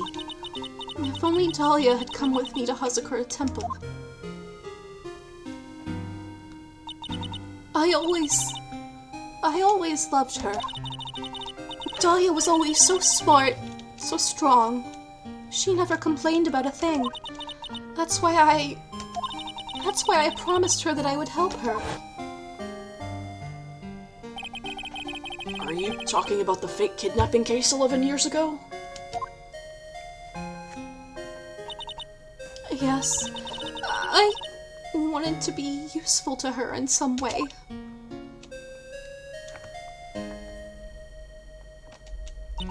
But as usual, I was too cowardly. At the last minute, I ran away. Because of that, Dahlia's stepsister, Valerie, ended up... That was the case that wounded Mia so badly.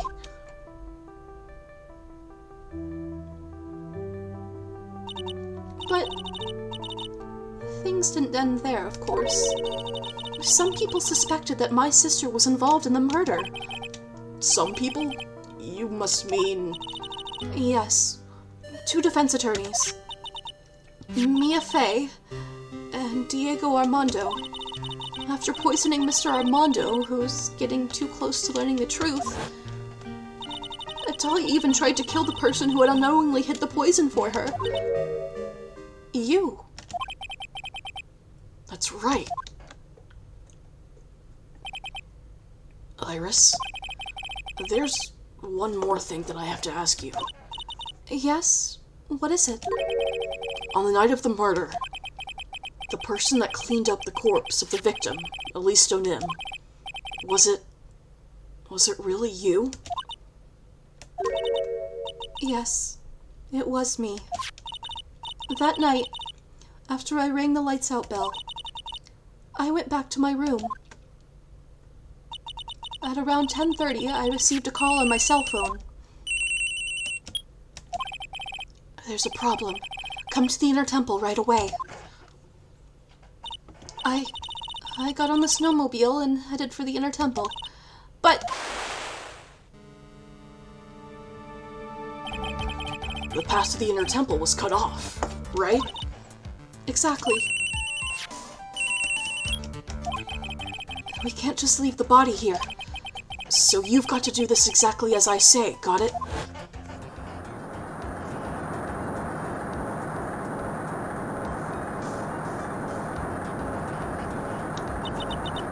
It was me.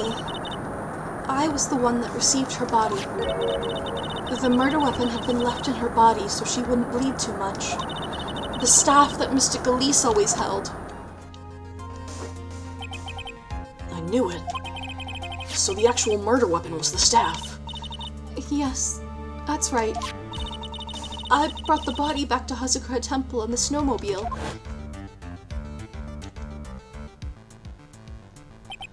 But why did you alter the body? I didn't want anyone to know that the staff was the murder weapon. I didn't want to leave anything that would lead back to Misty Faye. So I dressed her in a robe and stabbed her with the shichishito. I wiped the blood off of the staff's blade and left it next to her on the ground. Iris, just tell me one last thing. Tell me the name of the person that called your cell phone. The real killer. I'm sorry, Mr. Wright. I can't do it. I can't say who did it. Come on, girl, you could save us a whole third leg of a trial. I see. Okay, so now we know the staff is officially the murder weapon. Defendant? Yes? The judge is calling you. He wants you to see you in his chambers. He has some questions about Dahlia Hopper. All right. Well then, I'll see you later. There's something I want to tell you. Oh, okay. something she wants to tell me? But it'll have to wait. So it's true. Iris cooperated with the real killer. And maybe even from the very beginning. Phoenix. Mia! How is Maya doing? Physically, I'm not worried. She'll recover completely. But emotionally, she's been hurt very badly by this case. I see. You don't mean she's learned who Elise Nim really was? Yes. I went to the medical office and talked with her. I told her everything I know. But why? Maya's stronger than you think. I knew she could take it. All of it. What do you mean by that? I want you to figure that answer out by yourself. The trial is about to restart. The real killer. Do you know who it is yet? Good night, Neil. Thanks for sticking around this long. Sweet dreams. Iris wouldn't tell me who called her, but still, I think that just maybe I know who it was. That night, the victim was killed in the garden of the Inner Temple. And the criminal wasn't just there by accident. Which means the killer knew of Dahlia's plan from the very beginning. And one more thing. The victim was moved to the Hazakura Temple side by pendulum. In other words, the criminal couldn't cross the bridge. That means they were stuck on the Inner Temple side for almost an entire day. Exactly. So the culprit was someone that wasn't in Hazakura Temple the following day. That's as much help as I can give you. The rest of the battle is yours to win. Or lose. Okay, I've got it. Thank you, Mia. Finally, it's almost time to bring this case to an end. What exactly did Maya see anyway? And who was it that actually killed Misty Faye? Whoever it was, I have to prove it. Me. All by myself. Alright. Now is when we take a brief pee break.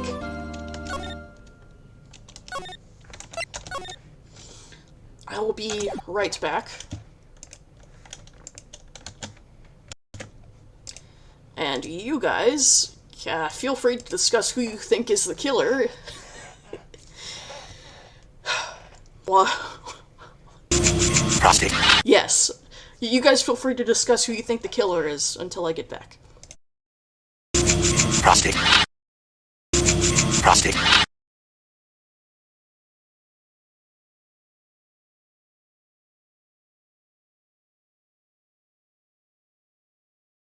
Very good, Descole.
Alright, I have returned, and now we're finally gonna get into the last leg of this game. Hold tight, everyone.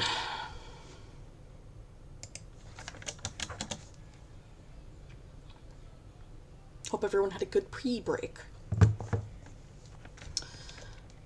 You didn't do the homework? Well,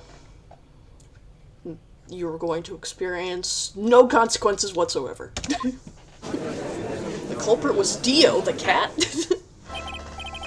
Now then, before we proceed any further, I'm going to announce the results of the tests we had performed earlier. Tests? Yes, tests. On the bloody dagger that was found stuck in the pine tree. Oh yeah, that! I totally forgot about it. Me too, honestly. That's the weapon that Maya Fey used when she fought with the victim. So what are the results? Was it the victim's blood, or... due to time constraints, a full test wasn't possible. However, there's one thing we can say with certainty. The blood that was on this dagger was not the victim's blood. That is all. Now then, let's restart the trial. So it wasn't Misty's blood on the dagger. Then whose was it? Damn, who else was bleeding that night? I'm sure both the defense and the prosecution know this, but this trial is rapidly coming to a close. Both sides will need to show some firm evidence with their claims. I understand, Your Honor. From what I've heard, the witness is dangerously weak, physically speaking, so let's finish this quickly.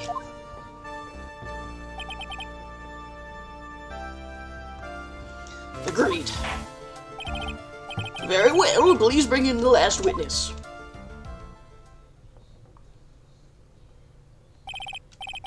Witness, please tell us your name and profession. Maya Fey. My profession is, I'm gay and very tired and I'd like a few dollars. I'm the assistant manager at Wright & Co. Law Offices. Maya. According to the magazine I have here, you're a spirit medium of the Korean channeling technique. I'm frightened. As a Fey clan, I don't want any more to do with it. Oh, Maya. The pain the Fey bloodline causes must be unbearable. Very well. Now then, Miss Fey. When the event occurred, you were in the garden of the Inner Temple, and you witnessed the moment of Miss Elise Donim's murder. Is this correct? I didn't see any... Straighten up this incident, young lady. Huh? Pick your head up and speak clearly. There's always time for crying later. But I... Your mother was killed right in front of your eyes. There's nothing you can do to change that fact. But there's something you can do. You can finish this. You've been watching the whole thing, right?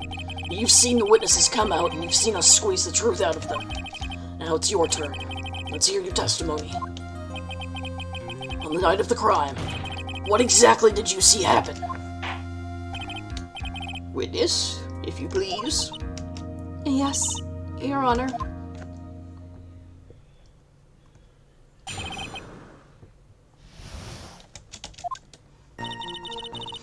I was passing through the garden on the way to a spare prep room when it happened. Suddenly, someone struck me over the head. I stumbled and ended up against the stone lantern. I think I screamed, "Help me!" Then something warm splashed over me. That's when I lost consciousness. So you were struck on the head. I suppose it must have been this staff. Maya, the person who hit you. It was Dahlia Hawthorne, wasn't it? I'm sorry, Nick. I couldn't see. I don't know who it was. Maya, think hard. Sorry, Nick, but I really couldn't. Huh. Can't say it was an especially good night for young ladies to be walking around alone. It seems that it will be hard to determine the criminal through testimony alone. Very well then, Mr. Wright. Please begin your cross-examination. Maya, hang in there. She doesn't look well at all. At the inner temple. Okay, passing through the garden, struck over the head, stumbled. You screamed, "Help me." You think you screamed, but you're not sure? Listen, I was a complete wreck. It was dark and I couldn't see my attacker. Was it a man, a woman, an adult, a child, a smurf? I had no idea. I was scared out of my wits. Believe me, my dear, I'm certain I would have soiled my robes. I thought this person might attack me, so I... Anyway, I'm pretty sure I screamed. I thought it was my last hope. Wow, it sounds like poor little Maya really was out of her mind. But I wonder what she meant by last hope. What do I do? Do I press her for more details? Obviously.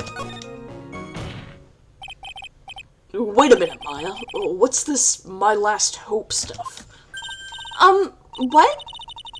What do you mean by your last hope? No, that's what you said. You said my last hope. Huh? What? I said what? Look, you were facing an attacker that you couldn't see, and you screamed, right? You screamed, "Help me!" Yeah. But you testified that you screamed that because you thought it was your last hope. Oh, well, you know, that's like... Oh, what do you call it when that happens? Maya's not doing so well up there. Oh, yeah, Oh, that's right. I remember now.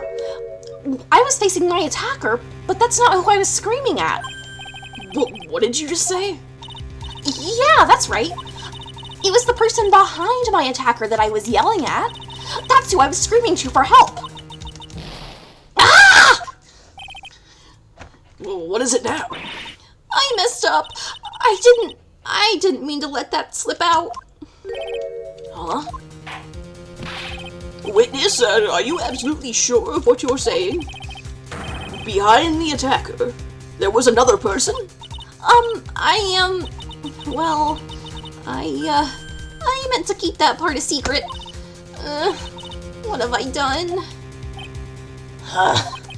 It takes a ton of pressure to make a diamond. That's what I always say. A ton of pressure. You're in a court of law here. You can't make things up or try to hide things in this chamber. Witness, the information you just presented is vital to the case. I want you to add it to your testimony. I could see a man behind my attacker by the light of the stone lantern. But the lantern wasn't lit.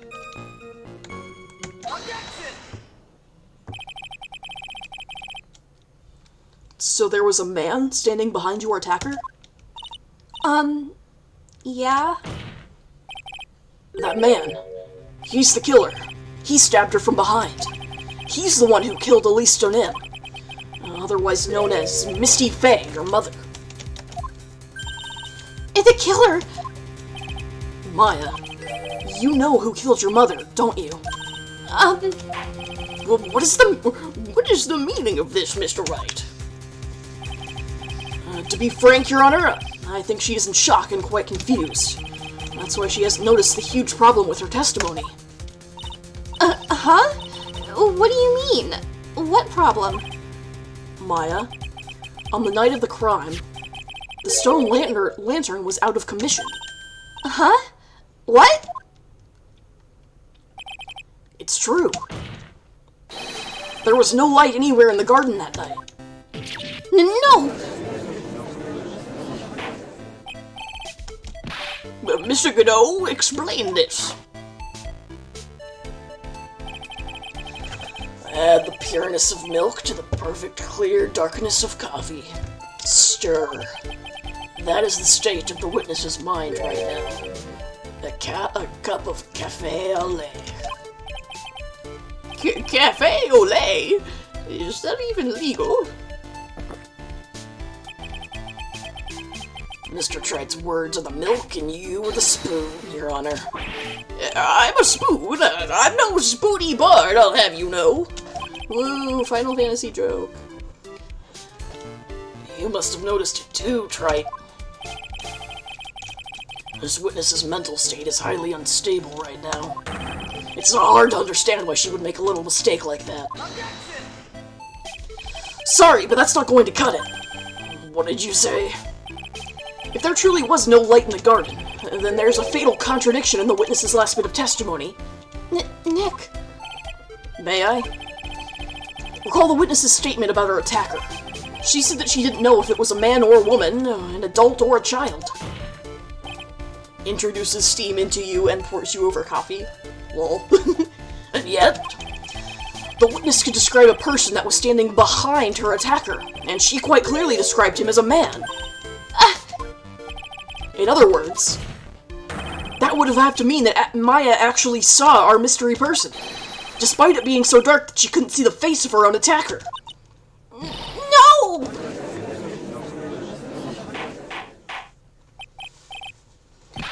What in the world does this all mean, Mr. Wright? Are you saying Miss Faye saw the real killer under pitch-black conditions? Objection! That's right. Do you have any idea what you're proposing? How could she have seen in the dark? There was no other light source at the scene. Oh, but what if there was? There are some things you can only see in the dark, Mr. Godot. Maya, you did see who the killer was in the dark. And now, you're trying to cover for him. Cover? For the man who killed her mother? And there's only one conclusion I can draw from this. You know who this man is. Please, Nick. I don't know anything. Please, I'm begging you. You talk a good game, Tripe. But let's see if you can walk the walk. It was pitch black, so what could the witness see? I'm calling your bluff. No, Nick, don't! Please, stop! Maya's dead set on protecting this guy. The man who murdered Maya's long-lost mother. But I can't let him get away with it. I'm a lawyer and an officer of the court. I have to find the truth. All right, Mr. Wright. Time to show us what you've got. Who was this person that you say Ms. Faye saw in the darkness? Alright, guys, we gotta name names. Who was it?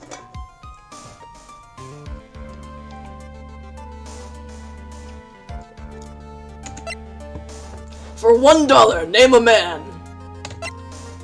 Well, I know which one I have to name.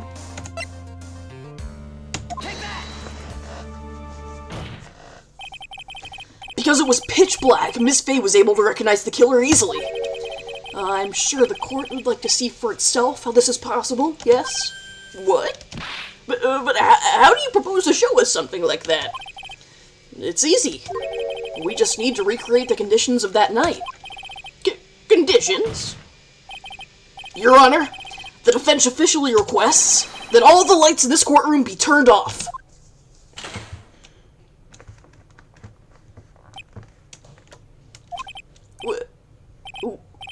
This is... But it can't be.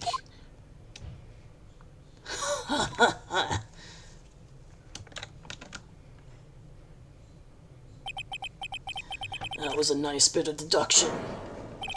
Try it.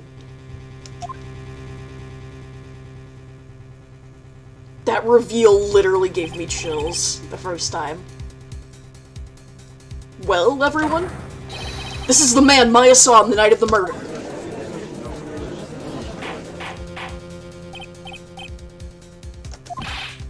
Prosecutor Godot, what is the meaning of this?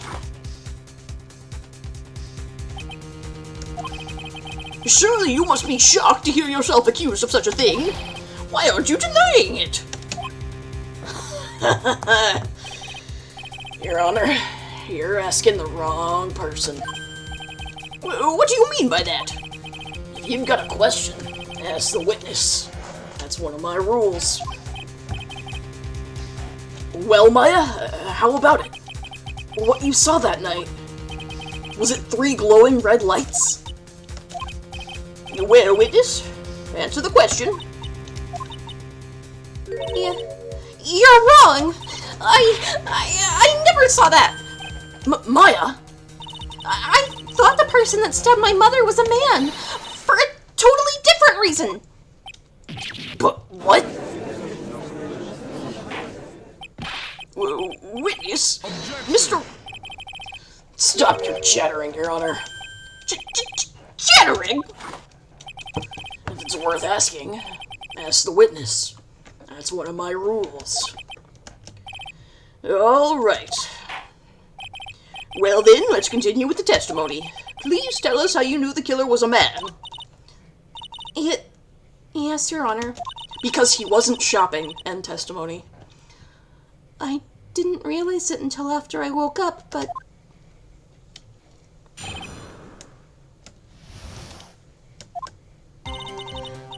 When I came to, I was just lying there on the training hall floor. By the time I got back to the garden, the place had totally changed. The torches were lit, and the body was gone, and all of the snow around the stone lantern had been carefully cleaned up too. Since the person did all that work alone, I just assumed it was a man. Genders are shopping and not shopping. Yes, welcome to the restaurant. Would you like shopping or non-shopping section?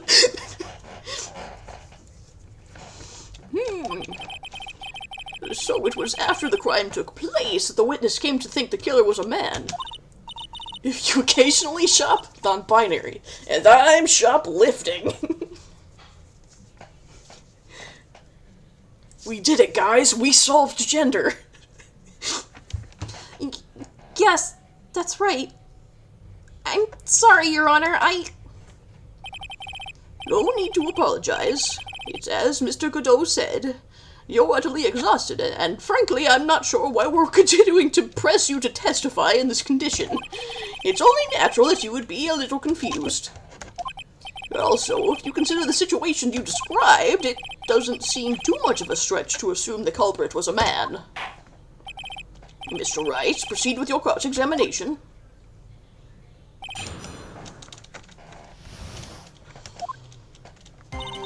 Okay.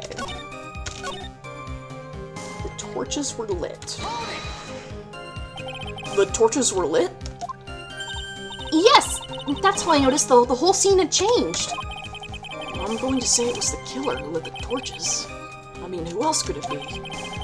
The killer probably lit them since it'd be impossible to do any cover-up work in the dark. However, if that's true, there's one thing that still bothers me. Why did the killer go to the effort of moving the body? That's true. It's hard to see how that would be of any advantage to the killer. The only one who would gain anything from that would be... the only person that was at the inner temple, Maya. Very well, let me hear some more about the condition of the crime scene. And all of the snow in the stone lantern had been carefully cleaned up too. So you're saying the killer cleaned up the snow? It did look really odd. Carved it out in a neat Minecraft chunk. The snow was removed in an unnatural-looking rectangular shape around the lantern. There were a lot of shovels around the inner temple, but they're all really heavy. Way too heavy for me to use. An odd fellow indeed, this killer. Why on earth would anyone want to take snow away? Well, there's one thing I can think of. Didn't you say that a lot of the victims' blood sprayed onto the snow? Yeah. The area I collapsed in ended up being splattered. In other words, the killer's purpose was to hide the bloody snow. I think that's the most reasonable explanation. Perhaps. However, there's something that's bothering me. If the killer just wanted to hide the snow with blood on it, there was no need to remove that amount. That's true. He could have just scooped up the snow that was stained with blood. It looks like there are some mysteries behind this issue. But I think this will help explain them.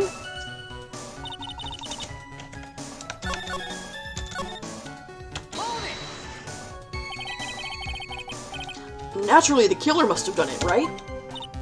Yes, I think so. But why would the killer tamper with the crime scene like that? There must have been something the killer desperately wanted to hide. The truth is, when I saw the crime scene, I felt something. You did? Yes, I felt like the killer was hiding the evidence for me, for my sake. What? Hiding it for you? Everyone knew that I was the only one at the inner temple that night. If Sister Bikini had come back and looked at the garden... She may have thought that you had done it. No, she definitely would have thought so. And you're saying that's why the killer cleaned up the crime scene to make it look like nothing had happened? Yes, I'm sure of it. Well, that's certainly an important piece of information. I want you to add that to your testimony. Yes, Your Honor. I think it was for my sake that the killer cleaned up the evidence of what had happened. Well, then why didn't he erase your fucking name? That's pretty incriminating. The body of Elise Sunim was carried all the way to Hazakura Temple's courtyard. Then at the garden, the real scene of the crime, the snow that we suspect was covered in blood was scooped up and removed.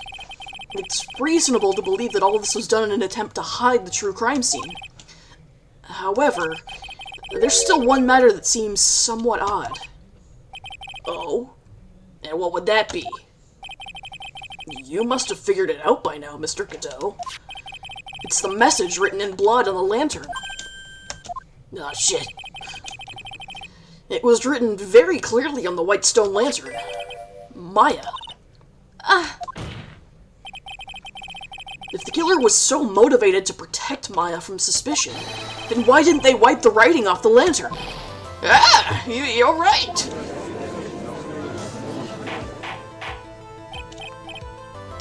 But Mr. Wright, isn't it a fact that the killer was trying to cover up the crime scene? Indeed, but it doesn't make much sense to move the body and remove the bloody snow, and then not wipe off the most incriminating thing of all, the bloody writing. Objection. But if that's the case, do you have an explanation for the killer's mysterious behavior? Why would this killer move the body and remove all that snow, but then leave the bloody writing on the lantern?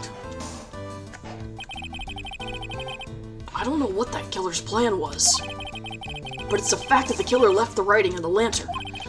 There must be a reason for it. Well then, Mr. Wright, let's hear your opinion. Why did the killer leave the message written in blood on the lantern? He didn't notice it.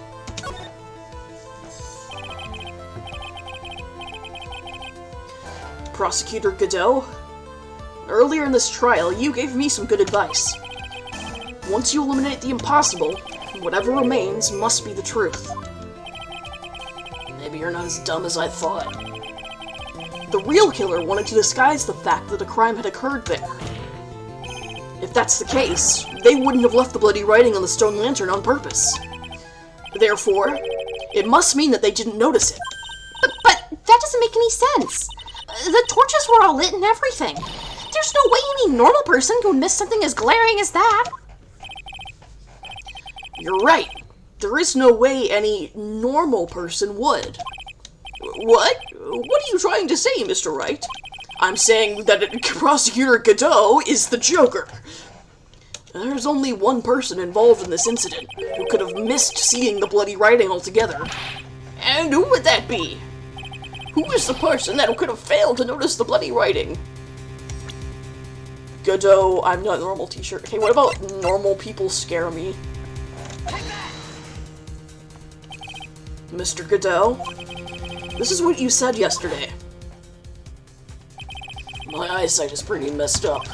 Even with these huge goggles on my head, I still can't see everything. You can't see everything? Is that correct, Mr. Godot? This lantern was submitted as evidence today. I would like the court to think back to the moment it was first presented. This lantern, there's something written on it. Why, it's written in blood. Huh, nonsense. This lantern, it's as clean as a whistle.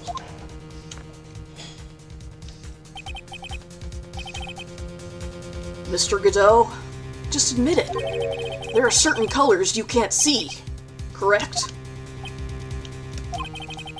You can't see red on a white background, can you? So does he think that Phoenix is just not wearing a tie? That's right. We went through this once before, during the poisoning case at Trebian. This is the apron the delightful Miss Bird was wearing at the time, and somehow spilled coffee on. There's something still bothering me, Mr. Godot. Why have you not explained the bloodstain to the court? Bloodstain? What bloodstain would that be? Don't play games, prosecutor. The blood-colored stain that's smeared all over the apron. That's ridiculous. No one told me anything about a bloodstain. You could see the coffee on the white apron, but you couldn't see the ketchup, because it was red.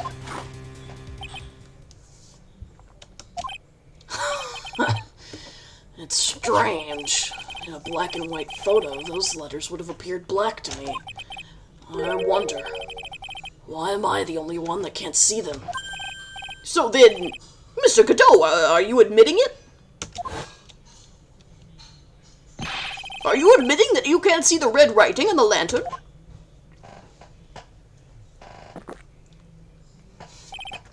Hey, Gramps, didn't you know? That's the reason why I don't drink red tea.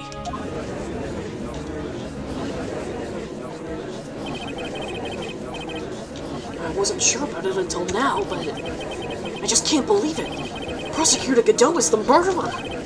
But there's no going back now. I finally figured out the truth.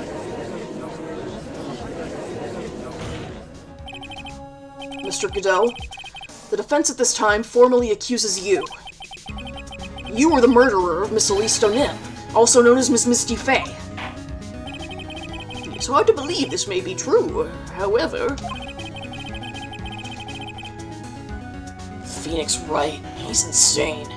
He wears a dress shirt without any buttons. How the fuck does he take it off?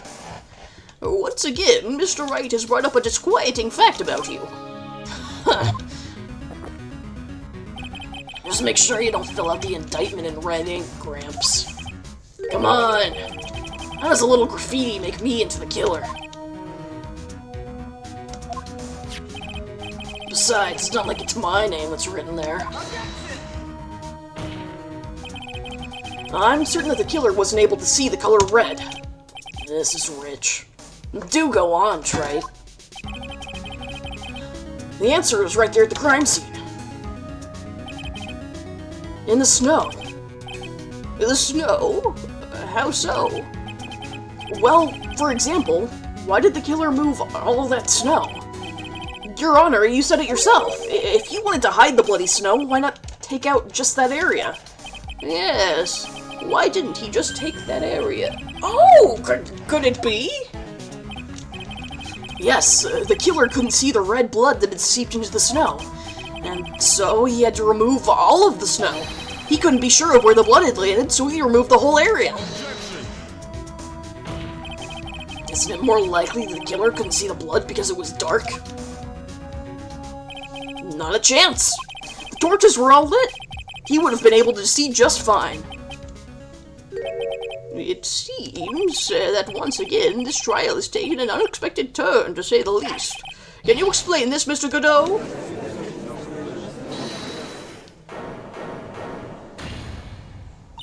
Well, wait just a minute. Maya, what is it, witness? Mr. Godot isn't the killer. After all, he didn't even come to the Inner Temple until 2 days after the murder took place. He didn't show up until after that old bridge got fixed. Objection. Maya, you can't testify to something like that. Why? What do you mean? I may not look it, but... Eek! After the murder happened, you didn't even exist. She didn't... I'm afraid I don't follow. Are you senile, old man? We established this just a little while ago. After the murder, this witness was unconscious for a long time. Because she was channeling Dahlia Hawthorne. Oh, that's right. But please, Your Honor, let me answer my testimony. Nick, please listen to me. Maya, do you plan to cover for Godot no matter what the cost? If that's the case, then I've got no choice. Your Honor, well, let's hear her testimony. If it means we're going to hear the whole truth, I say we should not silence her. Nicely done, Trite. Very well, let's hear the witness's testimony. Please tell us what happened at the Inner Temple after the murder. Yes, sir. After I woke up, I began channeling and my spirit left me, as it were. But little Pearlie was there at the Inner Temple, too.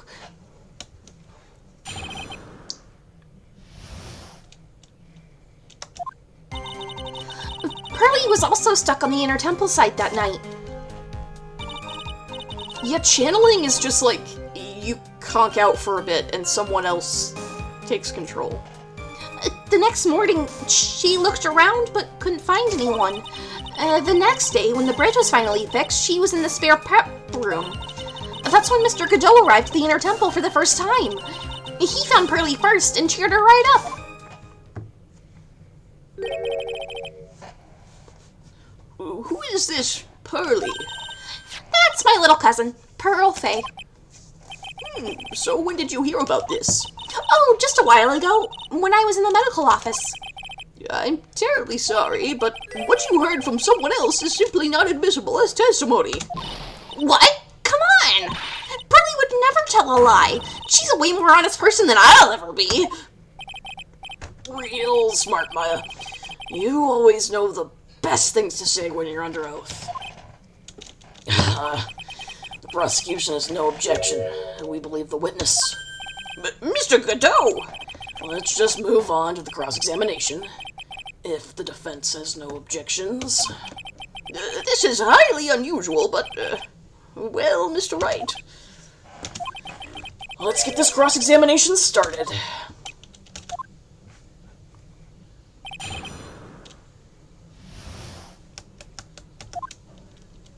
Okay, what I wanted to look at is, he found Pearlie first. He cheered her up? That's what Pearlie said. She said he was a very nice older gentleman. Thank you for looking after my cousin, Mr. Godot. And here I was, thinking you were nothing more than a coffee addict. Cut it out. You're making me blush. This guy is really beginning to get on my nerves. Beginning to? In more ways than one. The truth is, there aren't that many places to look on the Inner Temple side. The policemen were all busy going over the garden with fine-tooth combs. So I decided to carry out an investigation in my own way. Godot style. I'm the same way. I'd like to hand down verdicts my own way. Judge style. Maybe I should ask some questions. Phoenix style. You said that you conducted an investigation of your own. Did you find anything? It looks like my investigation went about as well as yours, right? After all, I did miss the bloody writing on the letter. Well, I didn't miss it, so speak for yourself, Goggles. The only odd thing I discovered was the beauty in the training hall. Beauty? Misty Faye, naturally. Clad in her stunning Japanese garb, surrounded by the hue and aroma of Western tastes. Western tastes? Could he find a stranger way to describe gravy? So from there you headed for the prep room? Wait a sec. What did Godot say just now? I think I just found his proverbial weak spot. There's only one thing of any importance here. Where was Godot when the murder was taking place? He must have already been at the Inner Temple when it happened. Otherwise, he couldn't have killed Elise Donin.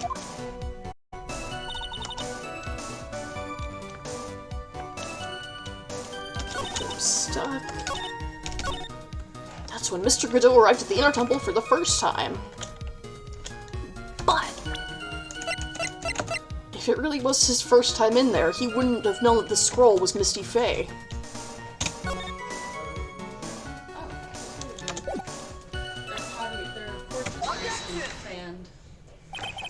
Mr. Godot, the first time you crossed Dusky Bridge and went into the Inner Temple was long before the murder took place. Why do you say that? Because he just made one fatal slip-up. The hanging scroll in the training hall. Hanging scroll? But Mr. Godot was right! That scroll showed a picture of my mother! Maya, I know you know who it is, but here's something you didn't know. By the time the bridge had been repaired, 2 days after the murder, the hanging scroll in the training hall looked like this. What's that wonderfully delicious smell? The morning after the crime, someone covered it with gravy. Gravy? But why gravy, Nick? Because gravy was much more than a condiment to the culprit. Well, Mr. Godot, if you really hadn't seen the hanging scroll until after the murder, you wouldn't have had any way of knowing that it was Misty Faye. The judge can smell a picture? I guess that implies that Phoenix has, like, the physical scroll with him and is just waving it around so everybody can get a sniff. Wait a minute, Nick. Yes? Take another look at the hanging scroll. Look, at the top. There's a crest there. Ah, that. It's the mark of the master, correct? Exactly. So if you know the meaning of the mark, then you could guess that it was a picture of Misty Faye on there. I consider condiments and sauces pretty interchangeable as a category. True, but Mr. Godot described what it was underneath like this. Clad in her stunning Japanese garb, surrounded by the hue and aroma of Western tastes. oh, Yes, it's possible that he knew what the crest meant. However, he couldn't have known the way she was there. He couldn't have known that she was wearing Japanese clothing. Mr. Godot, on the day of the murder, you were hiding at the Inner Temple long before the crime took place.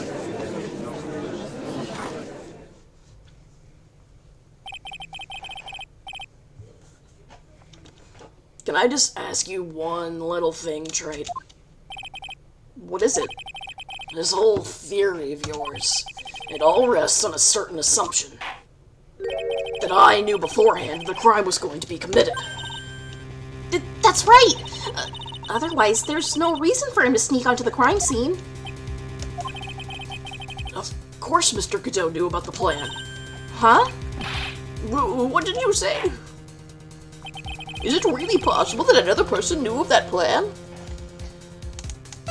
Yeah, someone had opened the letter before, so it must have been him?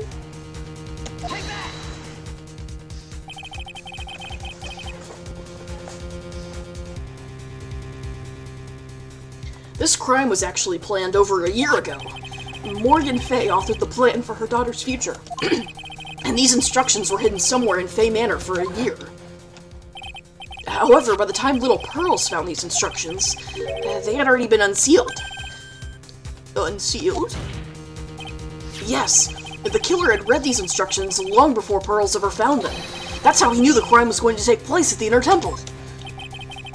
And you still insist this crafty killer is me? You bet I do.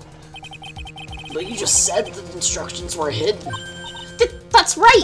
Mr. Godot couldn't have known where the instructions were hidden. If he really wanted to know, he had one great chance to find out. Yes, and when was that? During a visit. A visit? Morgan Fay told her daughter Pearl about where the instructions were hidden. During one of her visits to the detention center. That would be the only time for someone to have learned where they were hidden. Eavesdropping on a visit at the detention center? Yes, it could be arranged if you were someone with easy access in and out of there. You know, like a prosecutor.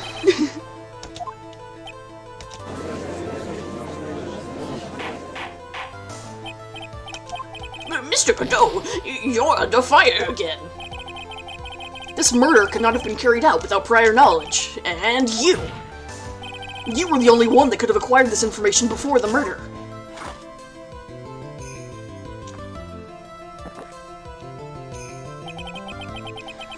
Humans are afraid of the dark, and yet, at the same time, we're fascinated and bewitched by it. Maybe that's why humans drink the darkness that is coffee. Sorry for always asking, but what does that mean? It means there's a reason for everything. According to your theory, the killer in this case eavesdropped on a conversation during a jail visit where he learned of a hidden plan for a crime. Oh, hey Mitchell, good to see you.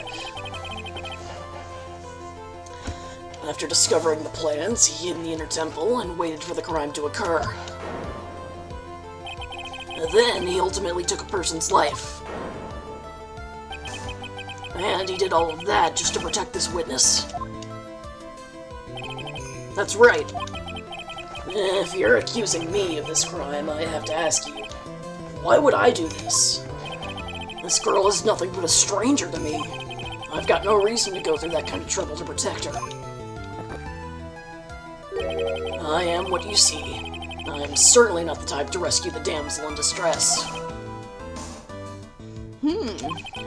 The killer's behavior is certainly extreme, for lack of a better word. Even considering the killer wanted to protect this witness's life, his behavior is still a little too unnatural. However, you had a good reason, didn't you, Mr. Godot? An unshakable reason that forced you to protect this witness at all costs.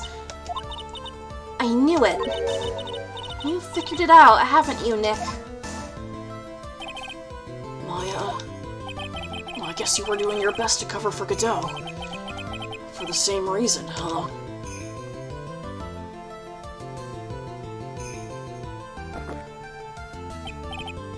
Okay, Trite, I'm all ears. Let's hear it. It's very simple. Maya Fey is a lot more than just a stranger to you. What's this?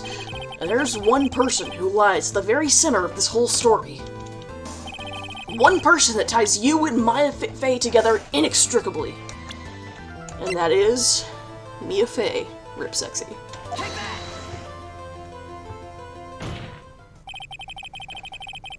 There's a very good reason why Maya Fey's life is so precious to you. After all, she is Mia Fey's only sister. Mia Fey. You once worked alongside her. That was when you were a defense attorney. Wait a second here. Mr. Godot is a defense attorney? With your Honor's piercing intellect, you must have figured it out by now. The real name of this man who calls himself Godot, his real name is Diego Armando. Isn't that right?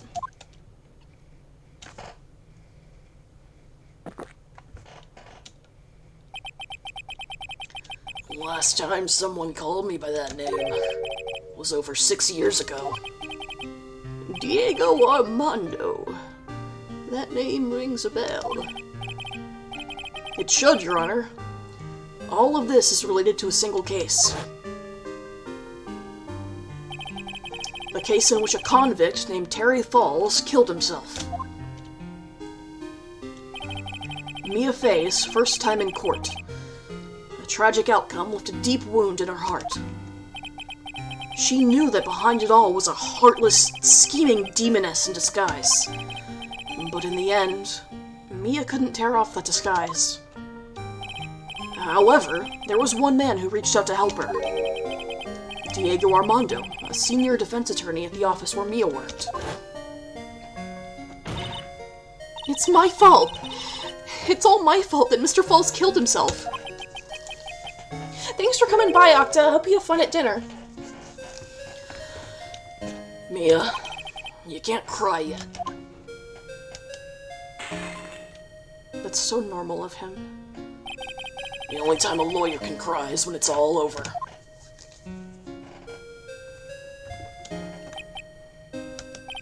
I was moved by her. The way she put all her faith in her clients. That pure, sweet heart of hers.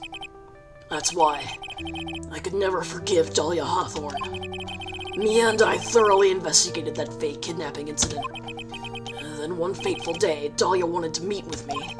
It had been 6 months since the trial. We met in the courthouse cafeteria. Ah, I just remembered.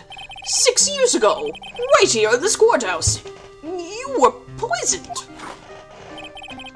Even I didn't see it coming.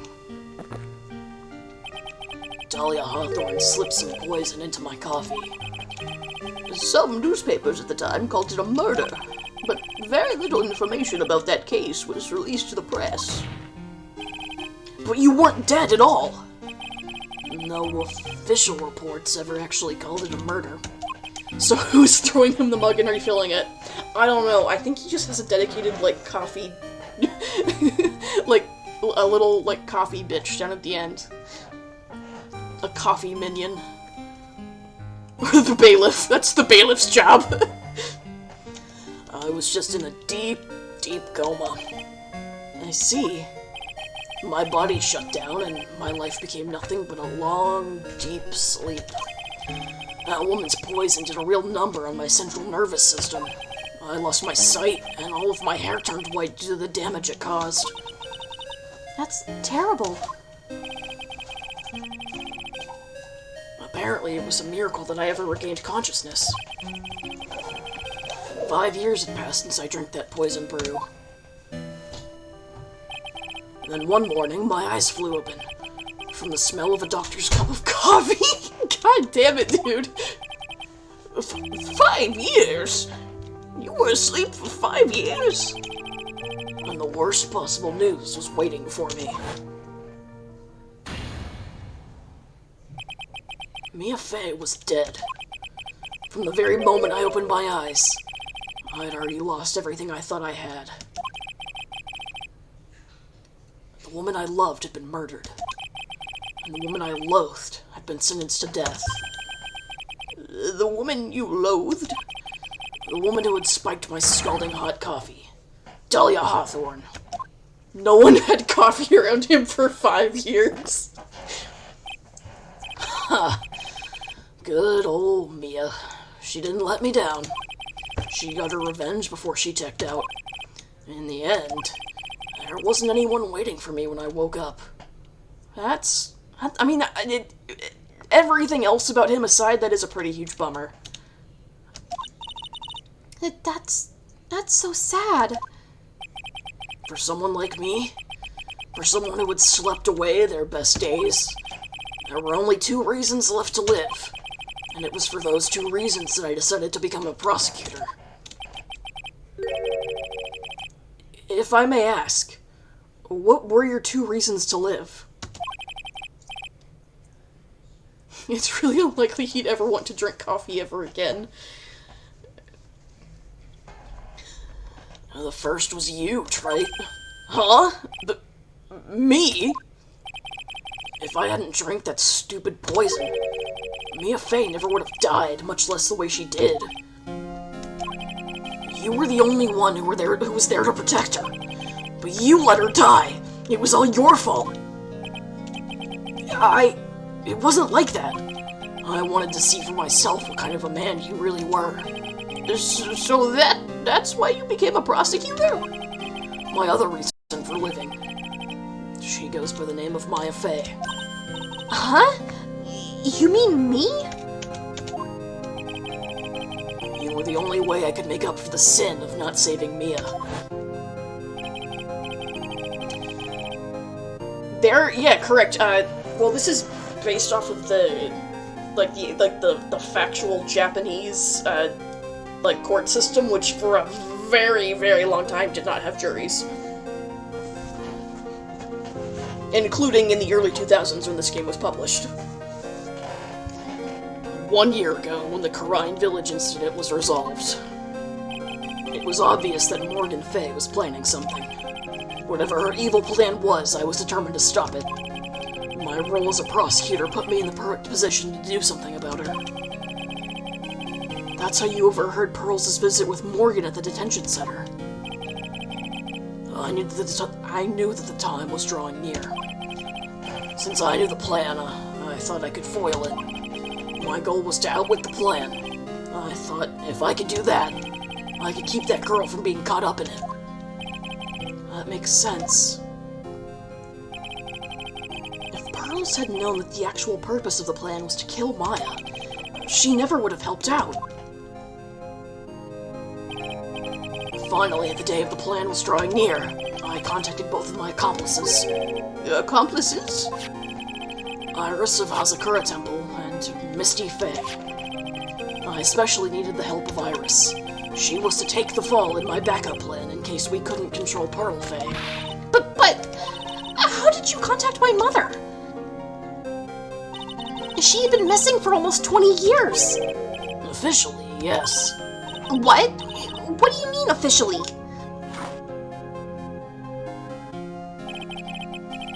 You've heard about it, haven't you?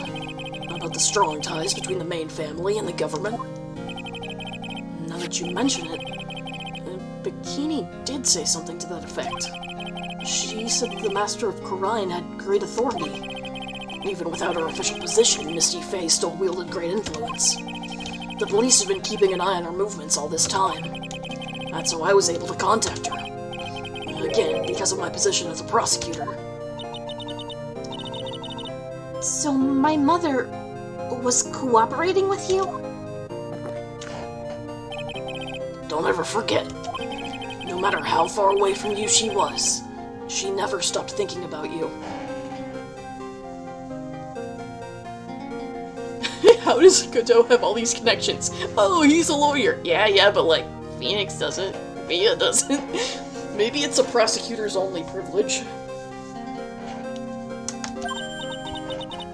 She was always... The coffee connects him to the others. He just buys a lot of people a lot of coffees. And that gets him a lot of favors. That's why I knew she would do anything to protect you. If you want to know how strong her resolve to protect you was, look at her staff. Her staff? The one with the sword in it? The day the plan was to be carried out arrived soon enough. When we met for the first time at Hazakura Temple. That's when your mother showed me her special staff. I realized it then, just how far she was willing to go. She was ready to use that sword to protect you from Morgan Fey if necessary. Yes, even if it meant paying the ultimate price. Mother... At night, the night of the crime, there was just one way to stop Morgan's evil plan. You mean Pearls, don't you? We had to make sure she didn't channel Dahlia Hawthorne. Well, Pearl, what are you going to do tonight? Well, If you'd like, you can come to my room. Perhaps we can read some books together. We thought we could prevent her from playing her part in Morgan's plan, but she never showed up. she was worried and followed me to the inner temple. That was the thing we were most afraid of. And that's why Misty Faye had to do the channeling herself. She channeled Dahlia Hawthorne into her own body. What? What do you mean? If she channeled the spirit first, then Pearls wouldn't be able to do it herself. As Master of Karine, Misty Faye's power was supreme. So that's how it went down. She channeled Dahlia Hawthorne so that Pearl Faye wouldn't be able to.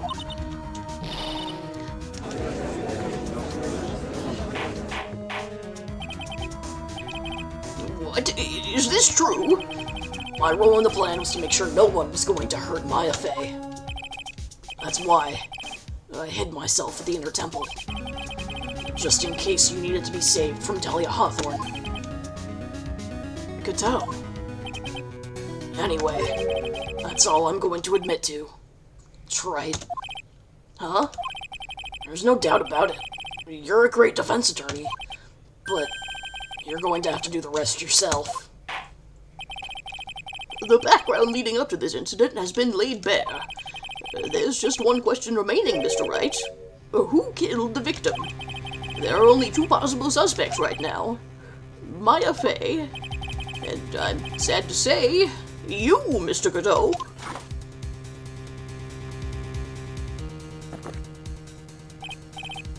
Well, Trite, if you're the real deal, then finish this thing once and for all. Show us beyond a shadow of a doubt that you can finish this on your own. No, Nick! Please don't! Maya! I heard the whole thing from my sister in the medical office. That's why I have to protect Mr. Godot. I can't do it. I can't testify against him. After all, he's the man who put his life on the line to protect Mia, and me too. Maya, I know that. Nick. But even so, it doesn't absolve him of his crime. Please, Maya, testify. Miss Faye, your testimony, please. This is the final testimony. Don't bother trying to hide anything, because I'll know. I want to hear the truth from your own lips. I understand. I'm sure you're right. I'm ready now, Nick. All right, young lady. Tell us about the moments before you lost consciousness. What exactly happened at the time of the murder?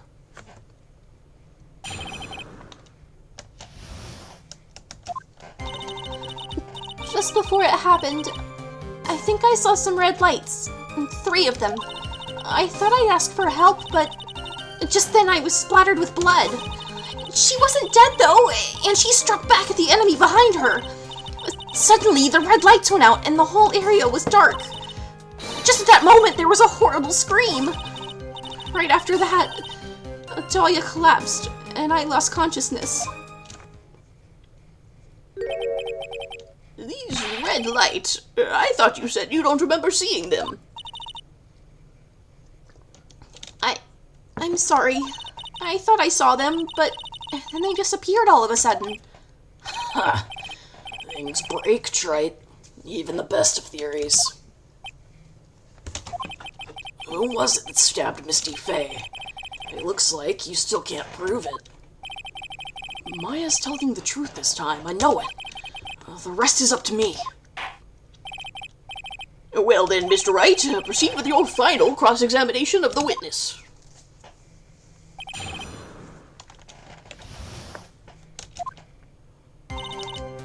Okay. There's one thing that's immediately suspicious. Who screamed? What do you mean by just at that moment? Do you mean the moment when the red lights went out? Yes, that's right. The scream that you heard then, was it Dahlia Hawthorne? I don't think so. I'm pretty sure it was a man's voice. What? So then, that scream came from the killer? That's gotta be it.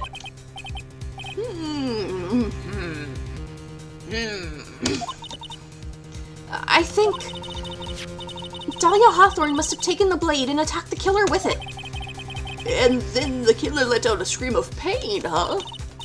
After that, the killer stole the blade back and delivered the final blow. I guess. Well, Mr. Wright, it seems to make sense to me. It sounds like a reasonable deduction, but I still kind of wonder. There is a contradiction. I'm sorry to say this, but that interpretation would create an enormous contradiction. That makes sense. After all, my deductions are almost certainly never correct. Okay, so here's an angle that just occurred to me that I haven't seen made yet. What if the judge is descended from from Sherlock Holmes himself, and he passed down his genetic, innate wrongness at every deduction? What if that happened? What then? Remember the testimony she just gave? Before the killer let out a scream, Maya said she had already been splattered by the victim's blood. In other words, the blade and the staff had already been plunged into the victim. Is that right? She couldn't have struck back with a sword that was already stuck in her body. The weapon that caused the killer to let out a scream must have been something other than the staff. If you're so sure about that, then don't keep us waiting any longer, Tripe. There's only one thing I can think of. That could have been used as the weapon here. Dahlia Hawthorne had already been stabbed in the back by the staff. What could she have used to strike back at the killer? The dagger with blood that doesn't match the victim's.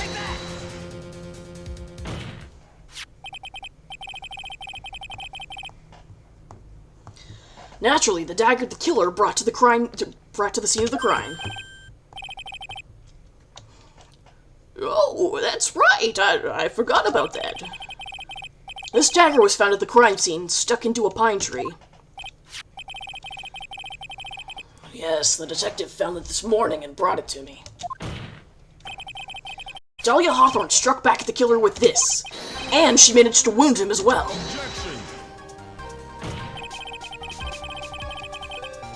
So can we see if the one that matches Godot's? I think we're about to. Just because he let out a scream doesn't mean that he was wounded. For all we know, the blood of the dagger could have been from the victim.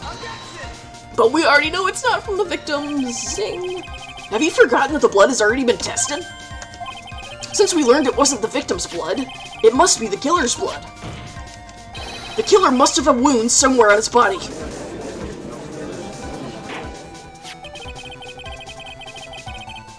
So you're saying the blood on this dagger belongs to the killer? Strip, Godot! Yeah, baby, take it off. Exactly. A DNA analysis of the blood would prove it's beyond a shadow of a doubt. And yes, Mr. Godot, it would prove that it's your blood. Because it'll be about 85% coffee. Nice theory, Tripe.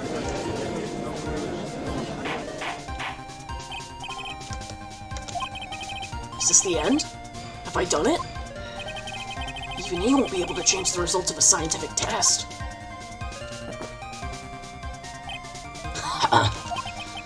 Let me ask you something, Tripe. Let's just say that it turned out that I was the killer. Do you really think I would be stupid enough to leave evidence like that? What? Just think for a second. This dagger was found this morning by a detective and brought to me. There was already blood on it, correct? But even so, I was the one who brought this dagger here to the courtroom. Yes. What does that prove? Well, if I really were the killer, I could have washed the blade off and then planted another person's blood on it. It can't be! In any case, there's one thing I can guarantee, right? That blood, it doesn't belong to me. Not a chance. What? Come the fuck on, dude. In any event, it seems to be established the killer was wounded. Alright then, witness, continue your testimony. Wait a minute! What's the problem? I know I probably shouldn't say this, but there's a big contradiction in Nick's explanation. Maya! This dagger, you said that it wounded the killer. That's right. But if Mr. Godot had really been cut with the dagger, his clothes should be bloody or have a rip in them, right? Maya? Maybe he just changed his clothes? That'd solve the contradiction pretty easily. What are you talking about? It's not that simple at all. Remember back to the day of the murder. Everyone that was on the Inner Temple side got trapped there. Ah, that's right. And once the bridge was fixed and the police headed for the Inner Temple, Mr. Godot was already there waiting for them. He never had a chance to change his clothes.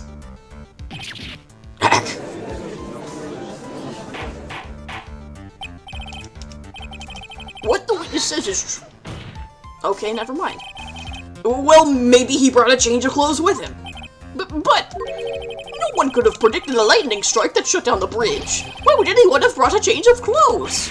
Did the judge take smart pills during the last recess? Well then, maybe the killer took off his clothes before he committed the murder, in the nude. That way he wouldn't get any blood on them. Objection. That's impossible, Trite.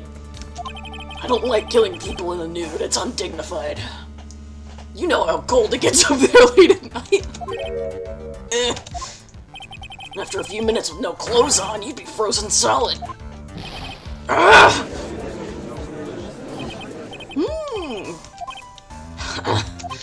So that's all you've got. I knew you weren't tough enough to finish this. Ugh. Right now, if Mia Fey were here... If Mia Fey were here, she would have closed the book on this case already. If Mia Fey were here? So come on, Trite. Can you do it or not? How about it, Mr. Wright? You've accused Mr. Godot of being the killer. But can you prove it? Have you even got one piece of evidence?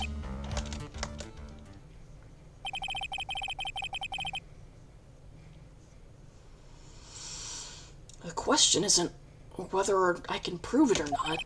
The fact is, I have to prove it. That's the only choice I have.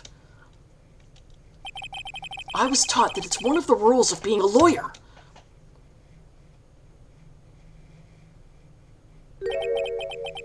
I can prove it. I'm going to bring your magnificent vengeance to fruition, just as you want it. That's good. A fighter till the bitter end, Trite.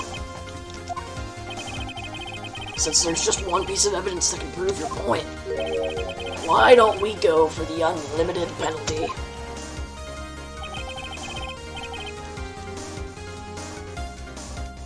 Are you trying to pressure me, Mr. Godot? Because it doesn't matter to me. I've got the one piece of evidence I need. Give me a break. You've got nothing, Trite. So what do I do at a time like this? It's simple. I've got to think outside the box and approach this from a different angle. Alright then, Mr. Wright. Let's see what you've got. There's one thing I've demonstrated in the previous cross-examination. The killer was wounded. That was proven by the blood on the dagger. But we decided it was impossible for him to have hidden such a wound. If he had been cut by a dagger, there should have been a blood stain on his clothing. There's one place the killer could have hidden his wound. What did you say? Hidden?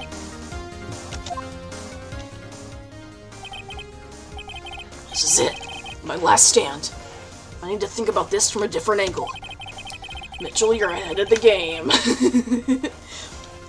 I don't need to think about why there were no bloodstains on his clothing. I need to show how he hid the wound. It's the end of the line. The final stop, Trite. Let's hear what you've got. Where's this location where you say the killer had his wound? On his stupid-ass face! I don't know what you're talking about. And frankly, I don't need to know. What I do know is that you'll never be half the lawyer she was.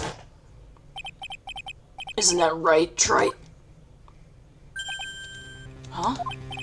Well, what was that just now? Mia? It can't be. You're living on. Through him? Everyone get ready for the best objection in this entire trilogy. Even as we speak, you're still hiding the wound.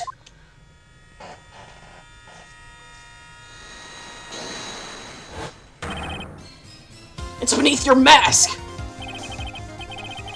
During the fight, the red lights given off by the killer suddenly disappeared. Seconds later, the killer let out a scream. That's right! Your mask went flying off your face!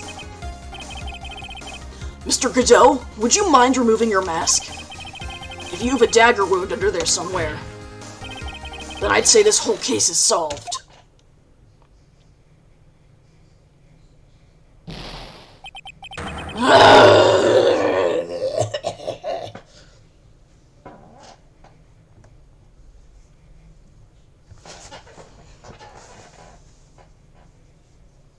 Men blow up.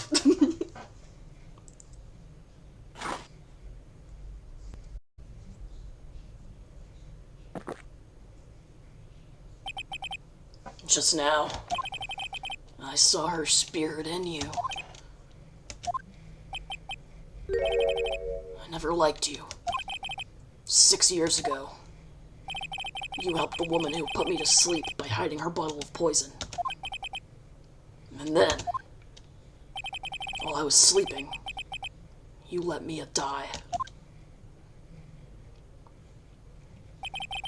But you didn't care. You just kept living your pathetic, happy-go-lucky life. You even had the nerve to follow in her footsteps as a lawyer. I could never forgive you. That's what I thought. Mr. Godot? But I was wrong about you. I knew it from the very beginning. The truth is, the only person I could never find it in my heart to forgive was me. You yourself? I was the one that failed to protect Mia. Me and no one else. I tried to avert my eyes from the truth, to escape from the harshness of reality. I just couldn't face Mia's death head on, so I ran. I hid behind a mask. I threw away my true name. I couldn't even deal with being a defense attorney anymore, so I quit. But you saved Maya! Yeah, that was my plan. Up until just now, anyway. What do you mean? Are you listening, Maya? If I'd really wanted to save you, then there's one person that I should have gone and talked to right away. Who would that be? Are you talking about Nick? But I didn't do it. I tried to get the help of Iris and your mother, but I closed my eyes to the most important man involved. Do you know why? The real reason? No. Why? I suppose I wasn't really interested in saving you at all. Huh? I think I was just trying to salvage what's left of my own broken soul. I was trying to make up for the fact that I couldn't save Mia. Nothing more. That's why I let you walk right into a situation that I knew was dangerous. Forgive me. You're wrong! You put your life on the line to save Maya! Was it really for Maya's sake? Even I'm not really sure. What do you mean by that? That night, in the darkness of the garden, when I saw her silhouette.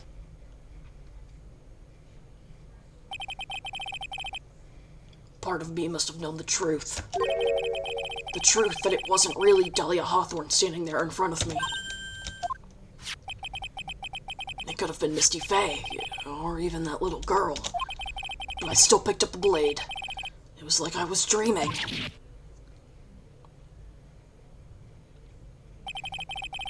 I'm not sure exactly what was going on in my mind at that point. Was I really motivated by the pure desire to protect Maya Fey? Or was it something else? Was it my hatred for the woman who had stolen everything from me 6 years earlier? Could it have been simply a desire for revenge? I think the answer is looking like yes, my dude. And now, I don't know anything anymore. I did learn something today, however. I finally realized that I was the arrogant one. I was just chasing an illusion, a fantasy. The stupid fantasy of defeating you in the courtroom. You were the one who made me realize my folly. You never ran away from me as death. Instead, you picked up where she left off, as a true defender of the people. In that one moment, I understood everything.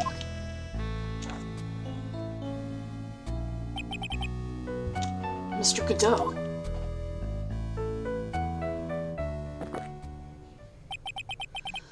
I think you already know this, but if you don't, my name is Diego Armando.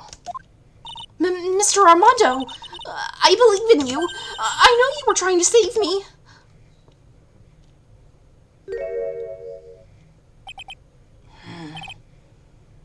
Thanks. Your wound. It's bleeding. Huh. Did you forget already? In my world, the color red doesn't exist. These must be my tears. Tears? Ever since I woke up from my coma, I think I've been waiting for this very moment. Mr. Armando, You do well to remember this, Maya. The only time a lawyer can cry is when it's all over.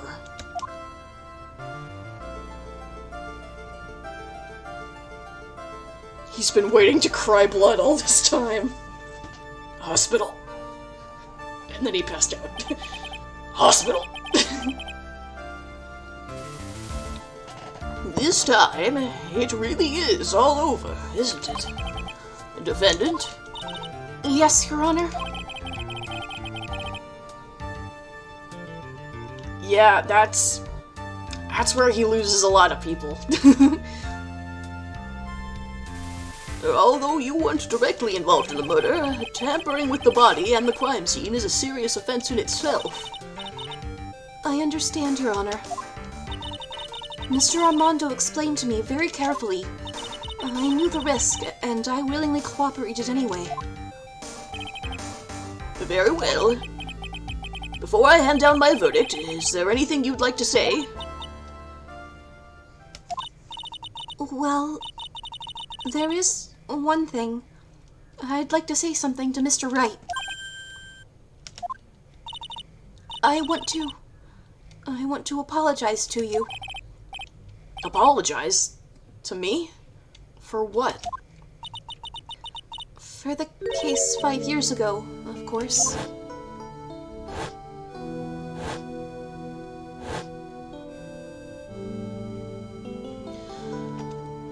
Watch out, guys, there's one more twist on the horizon. I just remembered. Weren't you poisoned by your own lover? Not exactly, but yeah, something like that. I totally didn't eat glass. Even now, 5 years later, I can hardly believe it. She was going to do it. She was planning to kill me.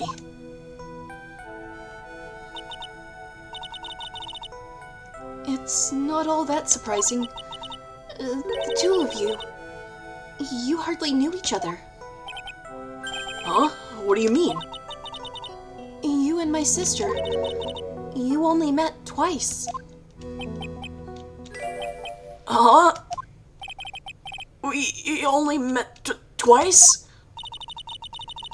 The first time you met was on that fateful day. The day she poisoned Mr. Armando in the cafeteria of this very courthouse.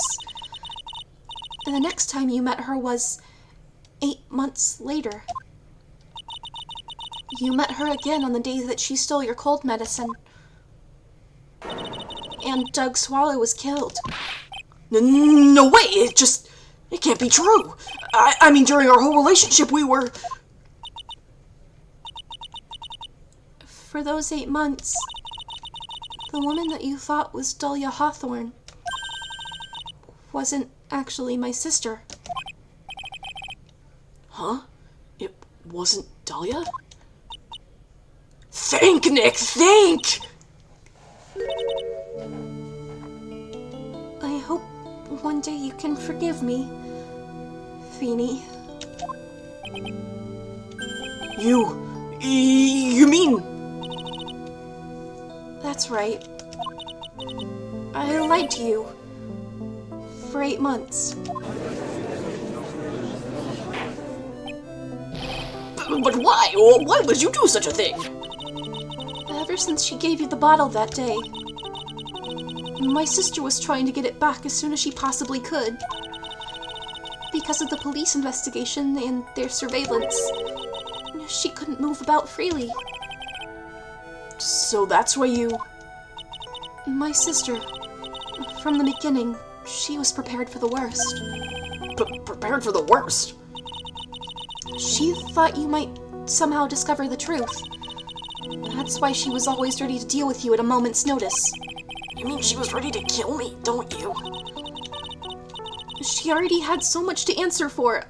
I didn't want any more sins on her soul. I begged her not to do it, and she agreed to give me a chance. And that's why you came to me? You came to get the bottle pendant back from me in her place? But I couldn't get you to give it back. I failed at something even as simple as that. 8 months passed and I still couldn't get it back from you. Finally, my sister couldn't wait any longer. She didn't consult me about her plans for you that day. It was the first time that it had ever happened. That was a bit strange, wasn't it? Up until that day, you two were partners in crime and she would confer with you. I think she must have noticed. Noticed what? My feelings for you. If I had found out she was planning to kill you, I would have done whatever was necessary to stop her. Even if it meant her life. Or mine. Iris! After spending those 8 months by your side, my feelings towards you, they changed. I have something to say to you, too. Yes? You really are the person I always thought you were. Even after Dahlia Hawthorne was found guilty, I still believed in you.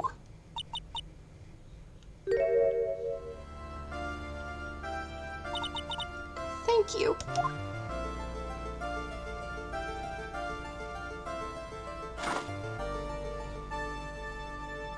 Okay, now men blew up. It's women-only time. How many cups of darkness have I drank over the years? Even I don't know. I'll tell you, though. Right now, this one here is the greatest cup I think I've ever had. Don't you think so? Phoenix, right? And he gave him a cup of coffee, too. Yeah, I think you're right. The purpose of this trial was to rule on the murder of the victim, Elise Donin. At some time, I expect you will be tried for your role as an accomplice in this case. I understand, Your Honor. Very well. On the charge of murder, I hereby find the defendant not guilty. Court is now adjourned. Thank God. What? Iris? Wait a sec. Why didn't Iris get confetti? Come on, man. She deserves confetti. Even if she was an accomplice to murder, it's fine. So I guess it's all over. The way everything ended, was justice really served? The man who risked his life to save Maya is being sent to prison by my own hand. of course justice was served. Mia! I'm proud of you, Phoenix. Your defense was truly brilliant. But I couldn't save Mr. Armando, the man who cared so deeply for you. You're wrong, Phoenix. You did save Diego. You saved him in the only way possible. You mean with that verdict? I think one day you'll understand too. Phoenix, I want you to remember one thing. You were as good out there today as any defense attorney could ever hope to be. There's nothing more you can learn from me. Mia! You've accomplished something I wasn't able to. I owe you a great deal. Thank you. Mia, I'm sure we'll meet again, someday, Phoenix. Wait, it's been 4 hours? Holy shit. It's been 3 hours and 20 minutes by my count. No, wait, it's 4. Never mind. I've handled lots of cases and seen a lot of things. And along this journey, I found myself asking just one question. What does it really mean to defend someone? I suppose today's case produced one possible answer. Nick? Maya! I guess it's just like my sis said. Mia? What did she say? That night, when I channeled Mia to get her advice on what to do, this is what she wrote back in my notebook. Don't worry. Phoenix will save everyone in the end. But, come on! Cut it out with that gloomy face! Can't you see? Me, sis, and I'm sure Iris too. We owe you for everything you've done for us, Nick. Maya? How? How can you be so bright and chipper after all that's happened? You were brutally attacked. You even saw your mother murdered. Youch! Thank you, Queen. But Francisca! Still a softie as always, Phoenix, right? Excellent work, right? Huh? Mr. Edgeworth? When did you get back? Oh, that's right. Gay! I guess no one filled her in on that. Edgeworth and Francisca have actually been helping me. Helping you?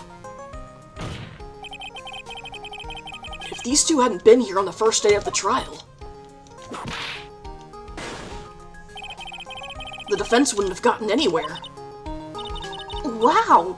But where were you, Nick? I heard he fell into a river and caught a nasty cold, which forced him to sleep all day. Yes, he laid in bed shivering from his fever with Iris's hood pulled over his head.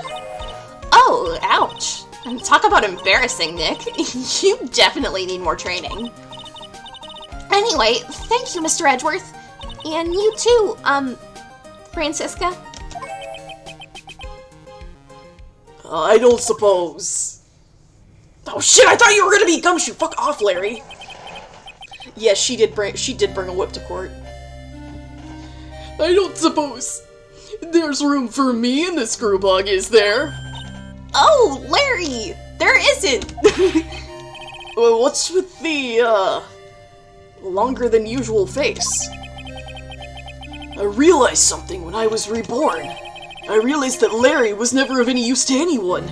Not even once! That's not true! Right, Nick? What? You're asking me? Well, Nick, is it true? I got a place in this world, right? Yeah, of course. I knew it. Everyone would just be better off if I were gone for good. No, those portraits you painted, they were really good. Isn't that right, Edgeworth? What? Me? Why are you making that face, huh, Edgy? Oh, well, yes, indeed, I certainly can't say that they lack resemblance. Do you really mean it? What about you, Francie? Did I draw you well, too? My beauty can't possibly be captured by a mere crayon.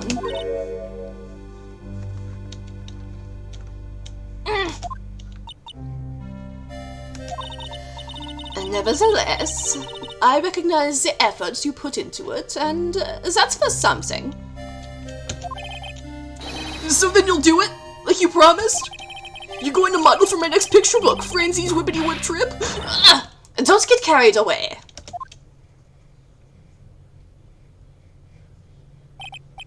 Well, how about that? I guess painting portraits is the only thing I'm good at.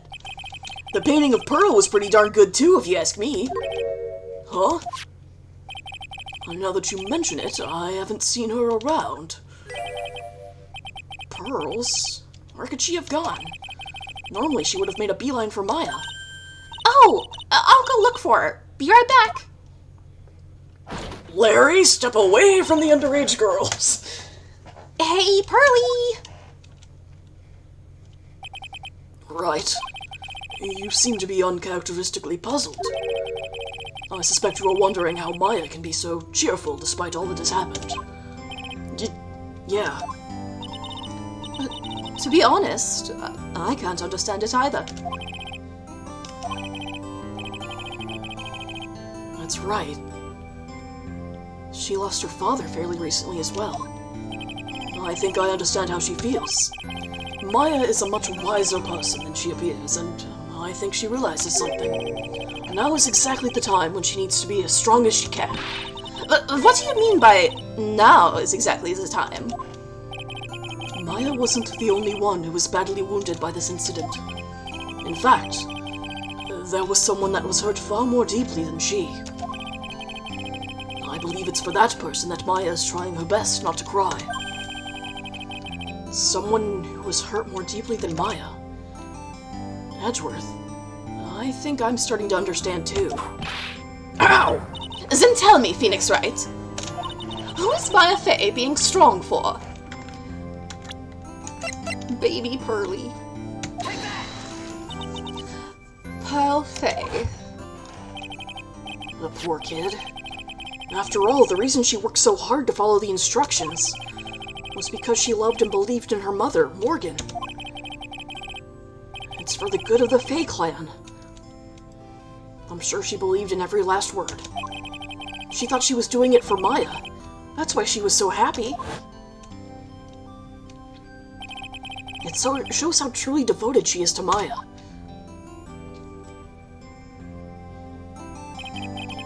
But it's a cruel irony that it was her exuberance that led to this tragedy. Maya Fey's mother was killed, and Maya herself was put into the deepest peril imaginable. And that's exactly why Maya is putting on a brave face. She's doing it for Pearl's sake, until she can see her smile again. Finally! I missed you! There's my husband. Oh, hey! So this is where you all were. Wow, looks like we've got quite the bunch here today. Youch! Hey, what was that for, sir? Sorry about that, Scruffy. My VIP just seems to have a mind of its own. That's her way of saying I missed you. What's up, Detective Gumshoe? Oh, you know, this and that. Anyway, congrats on your win. Let's go out tonight, pal. Dinner's on me. My salary's just sorta kinda gone down by a teeny weeny bit, but it's alright. I made reservations at a first-class French restaurant tonight. Ah! Pretty good work, Scruffy. That VIP was your reward. Detective Gumshoe? You said a first-class French restaurant. You don't mean... Très bien? Where else? I knew it. We're doomed. Come on, let's go, everyone! Can't keep Maggie waiting, pal. Hey, you, crybaby! You're invited too. Oh, forget about me. Pearl and I will be at the loser's shack eating potatoes. You know, Maya is taking an awfully long time to get back. She's still out looking for pearls. Oh, Maya, what's wrong? Nick, what do I do? Pearly, I can't find her anywhere. Huh? I'll bet she just went back home. That's all. I thought so too, so I called the village. But no one has heard from her. This has never happened before. As I figured, she has been badly hurt by this incident. What just happened? Lubio07 tipped $13.37. Elite Gaming here.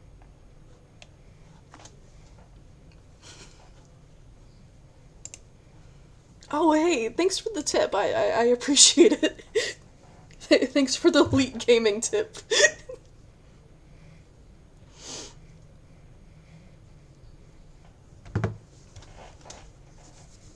Thanks, Mitchell. I love you, pal.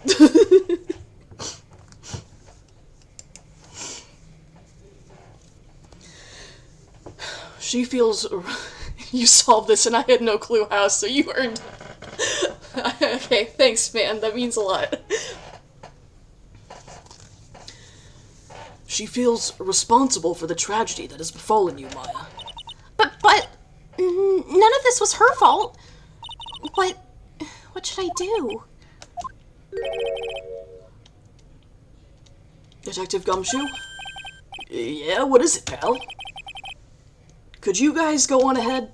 But what about you? Maya and I we'll join you guys once we find pearls. Nick! Don't worry about us, Detective Gumshoe. We may be a little late, but we'll definitely be there. We have a lot of celebrating to do tonight, and I wouldn't miss it for the world. Yeah, but you're the... Very well. Very well, Phoenix Wright. We'll go on ahead. Don't keep us waiting, right? We won't... But where shall we look? Where could Pearly have gone? Let's go, Maya.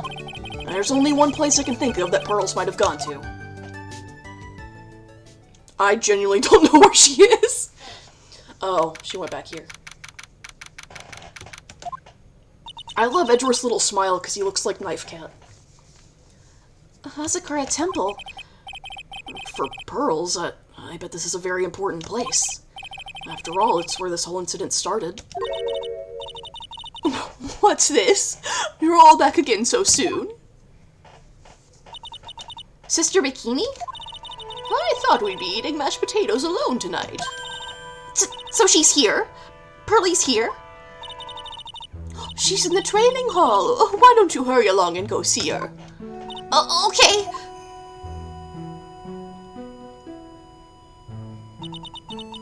Pearly's not here. Ah! Maya, the hanging scroll. Ah! Oh, she went and cleaned the gravy off of it. Someone cleaned it off. It's gotta be pearls. Ah! Mystic Maya! Pearly! Why did you just leave like that? Mystic Maya... Mystic Maya! Aw, baby girl. I swore that I would never trouble the two of you ever again. Because it's all my fault that Mystic Maya's mother... That's why you came here? It's the least I could do. To pray for your happiness. You don't have to do that, Pearly. It wasn't your fault. You didn't do anything wrong. Of course I'm sad that my mother is gone, but... How do I say this? I'm still happy. You don't have to lie just to make me feel better. No, really. It's true. The only reason I'm still here at all is thanks to everyone who was there for me. My sis, my mother, Mr. Armando, Nick, and you. If even one of you weren't there, I'm sure I wouldn't still be alive right now. That's why I have to be strong. For all the people that were there for me when I needed them. That's all I can really do. Mystic Maya? I'm impressed. You truly are the daughter of Mystic Misty. Sister Bikini! The way all the assistants in this are so self-sufficient because their parents suck. Your mother, Mystic Misty, was a strong woman indeed. I want to tell you what she said to me that night. After After dishonoring the good name of Corrine, I don't have the right to face my daughter. But still, Maya is always in my thoughts. It's true, she'll always be with me until the day I die. Your spirit was with her. That's why your mother was so strong. Even at the end, I'm sure she had no regrets. She'll always be with me until the day I die, huh? There's a rule or something all masters are to follow, isn't there? To never take the charm off until the day you die? That's the Master's talisman. The thing that Misty kept by her heart and would never take off. It wasn't the container that was important. Rather, it was the contents. Oh, that's... A photo? Ah! M! We're learning the alphabet with Maya Fey. Mother. It's only natural for living creatures to fight to protect their own lives. But what makes us human is that we fight for others. But who do you fight for? How hard must you fight? That's the true measure of what human life is worth. Okay, calm down, Chimera Ant Arc. We defense attorneys are warriors who are constantly challenged by that question. Oh, they're just babies! Even when the battle is over, and the bonds that connect us are severed, we always return, time and again. Mia, Maya, Pearls, Mr. Armando, and Maya's mother, too. I learned that from all of them. So Pearl wasn't even the first to break the urn. Well, shall we get going? Everyone's waiting. This is a day to remember, a day when a lot of things were finally put to rest. I think we should celebrate what we've overcome today. But I still can't... Oh, go on, sweetie. You can come back for training anytime. Okay. Alright. I'm going to make a brand new start too. Sister Bikini, I'll be back for more training, I promise. I know. And I won't go easy on you just because you're the future master. I'll be sure to prepare reservations for 3 when you come back. Alright, we're going to have a great feast today, Pearly. You know why? Because training is a battle of endurance. Okay, Mystic Maya, I'll eat lots and lots of food tonight. You know, there's one thing I don't get, and probably don't want to, but... What is it, Nick? Reservations for training is fine and all, but why for 3? Come on, what do you think? You're one of us, Nick. Next time you can train right alongside us. I'll be waiting for you. Sister Bikini will take special care of you. Huh? It'll be great, Nick. We're going to do the special course naturally. Huh? That's a great idea. After all, Mr. Nick, you'd do anything for Mystic Maya, wouldn't you? Even walk on hot coals, right? We'll have a nice big meal before we come next time. Right, Nick? You know, I was wondering if I can say just one little thing. Sure, of course you can. Oh, I love this part. I can't wait to hear it. I'm getting goosebumps too. Well then, here goes nothing. Prostate. No, not prostate. He didn't say that.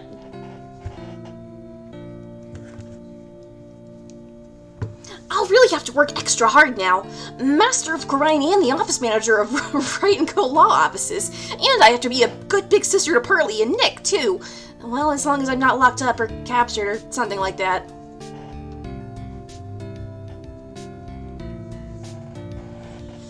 This game is so good, and this case especially is like top AA cases of all time. So it's true. Mr. Nick really is Mystic Maya's knight in shining armor. He went through the special course. Actually, I heard there's a legendary extra special ultra course here too. I think I'll surprise the two of them by making them a secret reservation.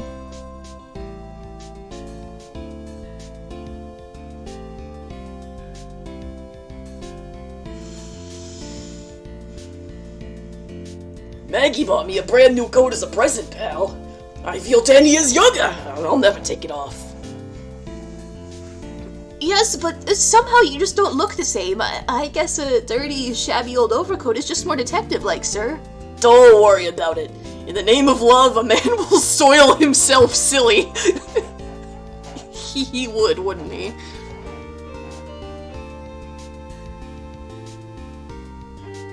Mr. Wright, I am once again in your debt. Thanks to you, the Treasures of Karine exhibit was a great success. I even got to see Miss Von Karma, whom I hadn't seen for almost a year. She taught me how to use the whip and said that I must show you what I've learned.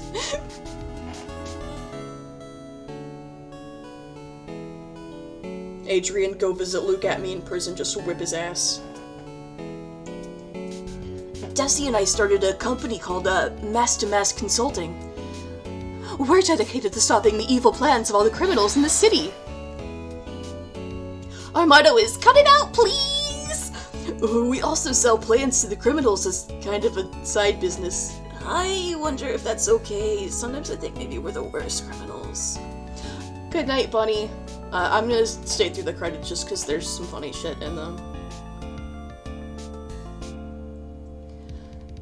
I wanted to show my appreciation to Mr. Wright for exterminating Don Tigre, so I lent him $500,000 in a tea set.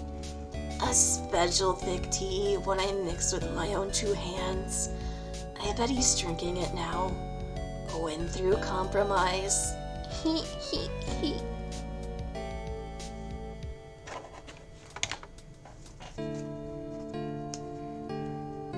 No, fuck you. I don't give a fuck what happens to you. I hope you die. Drop dead right now. On screen. So the next game I'm gonna play, just as like a little bumper between like Apollo Justice and the Investigations games, is gonna be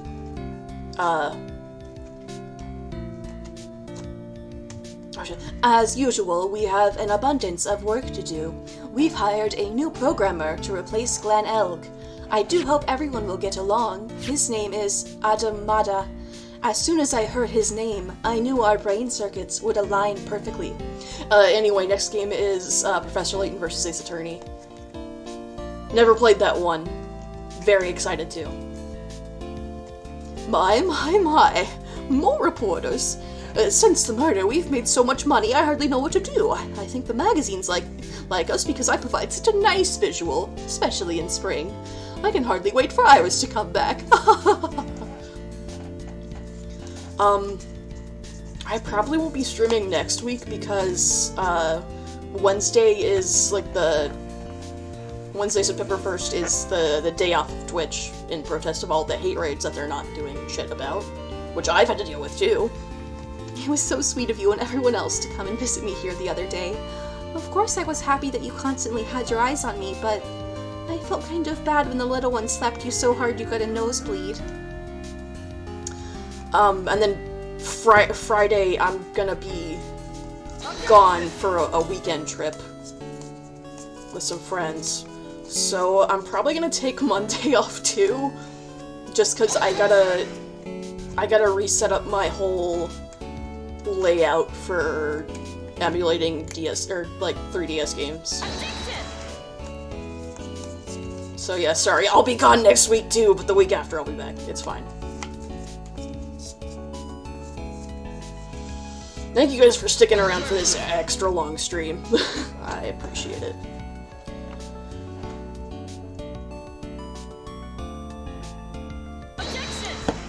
Thanks for coming by, Mitchell, especially. I'm going to single you out because I know you. Okay.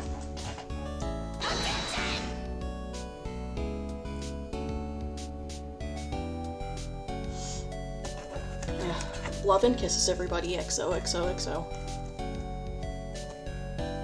Oh my god! What's this? I'm back from a long and tiring vacation, and no one is here to greet me. I guess while I was gone, my little whippersnapper buddy quit, and now I've got no one. And what kind of lonely, crazy security room is this supposed to be anyway? What with all the flashing lights and switches, I feel like some sort of space alien. And now what am I going to do with all these macadamia nuts I brought back for everyone? If I bring them over to Edgy Poo, I know exactly what he said the inside out of. I can't really accept these, I'm afraid. Oh, when will I ever find a gentleman who treat me like a refined lady?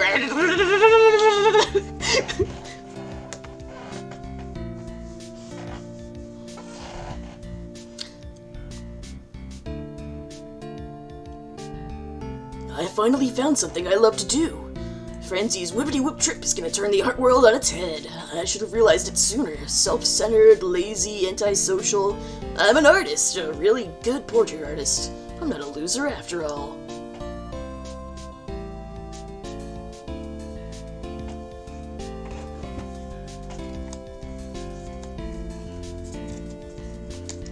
He is an artist and he drew all of his buddies.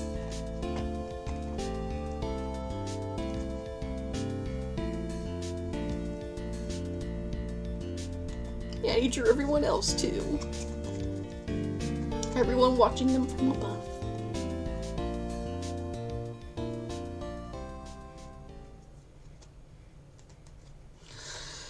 Alright, the end.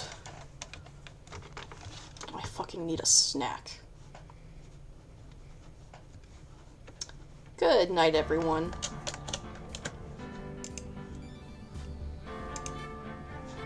See ya later.